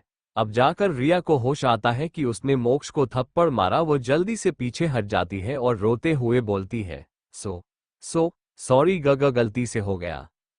मोक्ष उसके दोनों बाजुओं को पकड़कर उसे झकझोरते हुए बोलता है, तुम्हारी इतनी हिम्मत कि तुमने मुझे थप्पड़ मारा मिस रिया माथुर, इसके लिए तुम्हें बहुत बड़ी कीमत चुकानी पड़ेगी। रिया को अब डर लगने लगता है, लेकिन फिर भी वह हिम्मत करके बोलती है, आप बार बार मेरे साथ बदतमीजी कर सकते हैं और मैं आपको थप्पड़ भी नहीं मार सकती। क्या करेंगे आप मेरे साथ? बोलिए मिस्टर मोक्ष ओबरॉय, आप जो कर रहे हैं इससे ज्यादा और क्या ही करेंगे आप मेरे साथ? मोक्ष अपने एक एक शब्द चबा चबा कर बोला, एक बार और सुन लो, तुम मेरी हो, ये बात अपने दिमाग में अच्छे से बिठा लो। आज के बाद तुम्हारे ख्यालों में या तुम्हारे जहन में सिर्फ मोक्ष ओबरॉय होना चाहिए और कोई नहीं। मैं अपनी चीजों को लेकर बहुत ज्यादा पजेसिव हूं, तो ख्याल रहे मेरे अलावा किसी को देखने की भी हिम्मत मत करना, समझी? ये बात वो रिया के जबड़े को अपने एक हाथ से पकड़कर अपने चेहरे के एकदम करीब करते हुए बोला। अब वो रिया को झटके से छोड़ देता है और अपने तेज कदमों से बाहर चला जाता है। रिया जमीन पर गिर जाती है। वो बहुत जोर जोर से रोने लगती है। वो अपनी रोनी सी आवाज में बोली, मोक्ष, मैंने तो समझा था आप एक बहुत अच्छे इंसान हैं, आप मेरी फीलिंग्स को समझेंगे, लेकिन नहीं, मैं तो आपके लिए बस एक चीज हूँ। जब मैं आपसे दूर हुई तो आपने मुझे एक चैलेंज समझ लिया, मुझे अपनी जिद बना ली। काश कि एक बार बोल देते कि रिया आई लव यू, तो मैं खुशी खुशी आपकी हो जाती। रिया अपने आंसू को साफ करके धीरे से फर्श से उठकर वॉशरूम में चली जाती है। सिंघानिया विला में दोपहर का टाइम हो रहा था, संडे का दिन था, लेकिन फिर भी रेयान स्टडी रूम में अपना काम कर रहा था। वह अपना काम खत्म कर रूम में आता है। वो पूरा कमरा देख लेता है, लेकिन खनक कमरे में नहीं थी। रेयांश अपने मन ही मन में बोला, जान कहाँ हो तुम? आज तुमने अच्छा नहीं किया, इतने घंटे मुझसे दूर रही हो तुम। ये कहते हुए वो कमरे से बाहर जाने को हुआ कि तभी कमरे के पास किसी के पैरों की आहट होती है, तो रेयांश जल्दी से डोर के पीछे छिप जाता है। खनक कमरे का डोर पहले से ओपन था। वह जैसे ही अंदर आती है, रेयांश उसे पीछे से अपनी बाहों में भर लेता है, लेकिन अगले ही पल वो उसे झटके से छोड़ देता है। कुछ घंटों पहले सुबह का वक्त, खनक जब किचन में थी तभी शनाया भी किचन में आए। उसे खनक को देखकर गुस्सा आ रहा था, लेकिन फिर भी वो खुद को काफी अच्छे से कंट्रोल करती है और अपने एक्सप्रेशन चेंज कर देती है। शनाया एक काफी अच्छी एक्टर थी, उसने अपने उसी हुनर का इस्तेमाल किया और अपना पूरा किरदार ही चेंज कर दिया। वो खनक के पास आती है और बहुत ही प्यारे लहजे में बोलती है, हे खनक, क्या हुआ? तुम ठीक तो हो ना? तुम इतना काम क्यों रही हो? खनक अपनी गर्दन घुमाकर देखती है तो शनाया उसके सामने खड़ी थी। वो उसकी तरफ फिक्र वाले एक्सप्रेशन लिए खड़ी थी। खनक हल्की सी स्माइल देती है और बोली, अरे शनाया जी, आप यहाँ? वो बस कुछ नहीं हुआ, ये तो ऐसे ही, आप टेंशन मत लीजिए, मैं ठीक हूँ। शनाया खनक का हाथ पकड़कर हल्की मुस्कान के साथ बोली, शनाया जी नहीं शनाया बोलो, बहुत अजीब लगता है यार, आंटी जैसा फील होता है जैसे मैं तुमसे बहुत बड़ी हूँ। बाय द वे, एक बात पूछूं? खनक अपना सिर हाँ में हिलाते हुए बोली, हाँ पूछिए ना, क्या पूछना था? शनाया अपनी स्वीट वॉइस में बोली, क्या तुम मेरी दोस्त बनोगी? लेकिन एक शर्त है, तभी हाँ बोलना वरना रहने देना। खनक अपनी सवालिया नजरों से बोली, शर्त? कैसी शर्त? तभी शनाया स्वीट बनते हुए मासूमियत से बोली, तुम मुझे शनाया ही बोलोगी और आप कह के नहीं बुलाओगी, जैसे मैं तुम्हें बुलाती हूँ वैसे ही तुम मुझे बुलाओगी, तभी हम दोस्त बन सकते हैं। बोलो मंजूर है? खनक आंखों में चमक लिए मासूमियत से अपना सिर हाँ में हिलाते हुए बोली, हाँ मुझे मंजूर है, आज से हम फ्रेंड्स। शनाया खनक से हैंडशेक करते हुए खुशी से बोली, हाँ आज से हम फ्रेंड्स पक्के वाले। खनक खुशी से अपना सिर जोर से हाँ में हिला देती है। दरअसल ये पहली बार था कि किसी ने सामने से खनक से दोस्ती की थी, उसे नीचा नहीं दिखाया था। खनक पहले से ही मासूम थी, उसे जहां प्यार मिलता वह झुक जाती थी। वही शनाया एक शातिर इंसान। खनक को अब एक दोस्त मिल गई थी और वह धीरे धीरे शनाया के साथ कंफर्ट भी फील करने लगी थी। तभी एक सर्वेंट खनक के पास आती है और अपना सिर नीचे करके बहुत ही रिस्पेक्ट से बोली, मैडम सर ने बोला है वो ब्रेकफास्ट स्टडी रूम में ही करेंगे, मैंने आप दोनों का ही ब्रेकफास्ट रेडी कर दिया है। तभी खनक कुछ सोचती है, फिर उस सर्वेंट से पोलाइटली बोलती है, एक काम करो, उनका ब्रेकफास्ट तुम स्टडी रूम में पहुंचा दो, मैं अभी शनाया मैडम के साथ ब्रेकफास्ट करूंगी। वो सर्वेंट बहुत ही रिस्पेक्ट के साथ हाँ बोलती है और वहां से चली जाती है। शनाया खनक को चिंता भरे लहजे में बोली, खनक कहीं रेयांश तुमसे गुस्सा हो गया तो? मैंने देखा था जब तुम हाथ छुड़ाकर भागी थी तो उसका चेहरा गुस्से से लाल हो गया था। खनक शनाया के हाथ पर हाथ रखकर बोली, तुम चिंता मत करो, वह जितनी जल्दी गुस्सा होते हैं उतनी जल्दी उनका गुस्सा उतर भी जाता है, मैं उन्हें संभाल लूंगी। अब चलो हम साथ में ब्रेकफास्ट करते हैं। अब दोनों ही मिलकर डाइनिंग टेबल पर आती है और साथ में बैठकर ब्रेकफास्ट करती है। दोनों ही दोस्त एक दूसरे के साथ हंसी मजाक भरी बातें करते हुए अपना ब्रेकफास्ट खत्म करती है। तभी शनाया अपनी आंखों में चमक लिए बोलती है, खनक तुम साड़ी में बहुत प्यारी और सुंदर लगती हो, देखो ना मैंने तो कभी साड़ी पहनी ही नहीं, पहले लंदन में थी फिर अमेरिका में, तो मैंने कभी सोचा ही नहीं साड़ी पहनने के बारे में, अब तुम्हें देखकर मुझे भी मन कर रहा है कि मैं भी साड़ी पहनूं। खनक उसकी बात सुनकर खुशी से बोली, अरे इसमें कौन सी बड़ी बात है, चलो मैं तुम्हें पहनाती हूँ, मेरे पास बहुत सारी साड़ियाँ हैं, तुम उसमें से कोई भी पसंद कर लेना। शनाया के चेहरे पर खुशी आ जाती है, वह एक्साइटेड होते हुए बोली, क्या सच्ची? तो फिर मुझे कोई और नहीं, अभी जो तुमने पहनी है वही बहुत पसंद है, प्लीज तुम मुझे वही पहना दो ना, तुम कोई और चेंज कर लो। खनक थोड़ा कंफ्यूज होते हुए बोली, लेकिन ये तो मेरी पहनी हुई है और ये तुम कैसे? इससे पहले कि खनक आगे कुछ बोलती शनाया तुरंत ही बोली, तो क्या हुआ, हम दोस्त हैं, दोस्ती में चलता है, चलो ना प्लीज। खनक उसकी बात मान जाती है और अपने कमरे में जाकर अपनी साड़ी चेंज कर लेती है। इस वक्त रेयांश अपने कमरे में नहीं था, वह स्टडी रूम में था। उसे खनक पर थोड़ा गुस्सा भी था, इसलिए वो खनक को इग्नोर करने की कोशिश कर रहा था, जिससे खनक को उसकी कमी का एहसास हो। पर खनक तो नई दोस्त पाकर जैसे उसी में खो गई थी, उसे इस बात का एहसास ही नहीं था।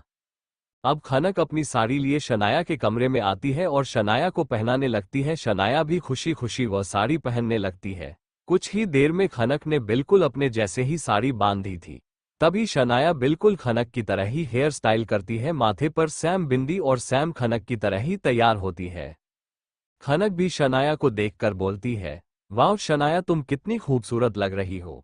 शनाया शर्माने का नाटक करते हुए बोली, तुम भी ना कुछ ज्यादा ही तारीफ कर रही हो, तुमसे ज्यादा नहीं खूबसूरत नहीं लग सकती मैं। तभी खनक जल्दी से बोली, अरे सच बोल रही तुम भी ना। दोनों ही दोस्त अब एक दूसरे से काफी मिलजुल गई थी और खनक कुछ ज्यादा ही खुश थी। दोपहर का टाइम हुआ था, दोनों ही दोस्त इस वक्त हॉल की बालकनी में बैठी हुई बातें कर रही थी। तभी एक मैड आती है, वो बहुत ही रिस्पेक्ट के साथ बोली, मैम लंच रेडी है। खनक पोलाइटली बोली, ठीक है चलो खाना डाइनिंग टेबल पर लगा दो, मैं सबको बुलाती हूँ। मैड खनक का ऑर्डर पाते ही वहां से चली जाती है। तभी शनाया मासूम बनते हुए बोली, खनक मेरे ख्याल से तुम्हें अंकल से बात करनी चाहिए, लंच के लिए बुलाने के बहाने से तुम उनसे बात कर सकती हो, वो दिल के बुरे नहीं है, बस अपने बेटे से ज्यादा प्यार करते हैं और इसलिए वह चाहते हैं कि उनके बेटे की लाइफ में कोई गलत लड़की ना आ जाए। तुम अगर उनसे बात करोगी तो वह समझ पाएंगे कि तुम रेयांश के लिए परफेक्ट मैच हो, शायद उनकी सोच बदल जाए। खनक ये सुनती है तो वह खुश होते हुए बोलती है, तुमने सही कहा, मुझे ही कोशिश करनी होगी। शनाया खनक के कंधे पर हाथ रखकर बोली, एक काम करो तुम जाओ अंकल को बुला लो, मैं रेयांश को बुला कर लाती हूँ। खनक अपना सिर हाँ में हिलाती है और वह रोनित जी के कमरे की तरफ बढ़ जाती है। तभी शनाया के चेहरे पर एक शातिर मुस्कान आ जाती है और वह खनक और रेयांश के कमरे की तरफ चली जाती है। इधर रेयांश जब कमरे में आता है और खनक को कमरे में ना पाकर वह जैसे ही कमरे से बाहर की तरफ जाने को होता है तो कमरे का दरवाजा आधा खुला हुआ था, जिसकी वजह से उसे किसी के कदमों की आहट सुनाई देती है। उसे लगा खनक ही आ रही है, वो दरवाजे के पीछे छिप जाता है और जैसे ही उसे साड़ी का लहराता आंचल दिखाई देता है वह झटके से खनक को अपनी बाहों में भर लेता है, लेकिन अगले ही पल वो अलग हो जाता है और जल्दी से दूर हट जाता है। दरअसल उसे छुअन से ही महसूस हो गया था कि यह खनक नहीं है, लेकिन तभी उसे किसी की हंसने की आवाज आती है और वो शॉक एक्सप्रेशन के साथ उस तरफ देखने लगा। रेयांश के कमरे में जो आया था वो शनाया थी और खनक ने सुबह जो साड़ी पहनी थी रेयांश को अच्छे से याद था और इसीलिए उसने ज्यादा सोचा नहीं और सीधा शनाया को खनक समझकर उसे पीछे से ही हग कर लिया, लेकिन उसे शनाया को छूते ही समझ में आ गया कि यह खनक नहीं है। खनक भी रोनित जी को बुलाने उनके कमरे में ही जा रही थी, लेकिन उससे पहले ही रोनित जी और सेम दोनों ही आ चुके थे और रोनित जी ने ही खनक को रेयांश को बुलाने भेज दिया था और खनक को भी थोड़ा एहसास हुआ कि वह सुबह से रेयांश से दूर है और इस बात से शायद वह नाराज भी हो सकता है, तो वह भी रेयांश को बुलाने आ गई थी। जब खनक ने यह नजारा देखा तो उसे हंसी आ गई, क्योंकि इस वक्त रेयांश का चेहरा देखने लायक था। लेकिन शनाया अभी थोड़ी डरी हुई थी, हालांकि वो अंदर से बहुत खुश थी। कुछ पल के लिए ही सही वो रेयांश के बाहों में थी। शनाया इनोसेंट बनते हुए जल्दी से खनक के पास गई और बोली, खनक तुम गलत मत समझना, वो गलती से रेयांश ने मुझे तुम समझकर। खनक अपनी हंसी रोकते हुए बोली, अरे इट्स ओके, मुझे पता है, तुम ज्यादा मत सोचो, मैं तो बस इनका चेहरा देखकर हंस रही थी, यह पहली बार डरे हुए लग रहे हैं। ये बात सही थी, रेयांश को गुस्सा तो आया था, लेकिन जब उसने खनक को देखा तो उसे थोड़ा डर लग गया था। खनक की यह बात सुनकर रेयांश का चेहरा सख्त हो गया। उसने शनाया की तरफ अपनी जलती निगाहों से देखा और अपने एक्सप्रेशनलेस फेस के साथ बोला, leave me alone, I want some privacy. ये सुनकर खनक का चेहरा सीरियस हो गया, क्योंकि इस वक्त रेयांश का ऑरा काफी कोल्ड था। अब शनाया के साथ साथ खनक भी जाने को हुई तो रेयांश ने उसकी कलाई जोर से पकड़ी और खींचकर उसे अपनी बाहों में समा लिया। खनक किसी छोटे बच्चे की तरह उसके सीने से लग गई थी। वो कंफ्यूजन से उसे देखती है तो रेयांश अपनी सख्त आवाज में बोला, तुम कहाँ जा रही हो? मैंने तुम्हें जाने को नहीं बोला। सुबह से देख रहा हूं तुम्हारे तेवर कुछ बदले बदले लग रहे हैं। बहुत हंसी आ रही था ना, अब देखो मैं क्या करता हूं। ये कहते हुए वो दरवाजा बंद कर देता है और लॉक भी कर देता है। खनक को अब डर लग रहा था। वही शनाया जो बाहर कॉरिडोर में से अपने धीमे कदमों से जा रही थी, उसने सब कुछ अपनी तिरछी नजरों से देखा और सब सुना भी। उसके चेहरे पर एक कड़वी मुस्कान आ गई और अपने मन में ही बोली, खनक जितना हंसना है हंस लो, एक दिन तुम्हारी यह जगह मेरी होगी। तुम मेरी जगह पर और मैं तुम्हारी जगह पर। जैसे अभी कुछ वक्त पहले हुआ था, भले ही वह अनजाने में हुआ, लेकिन मेरे दिल को सुकून मिल गया। वही रेयांश ने खनक को डोर से सटाए खड़ा था।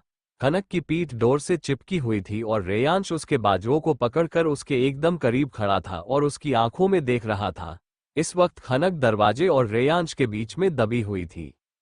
रेयांश अपनी नीली आंखों से घूर रहा था, तभी खनक धीरे से बोली, आप इतना गुस्सा क्यों कर रहे हो? वो गलती से हो गया ना। रेयांश अब हल्के गुस्से में अपने दांत पीसते हुए बोला, गलती से हो गया हूं? तुम मेरी बाहों में किसी और को देखकर हंस रही थी, तुम्हें मजा आ रहा था, बोलो।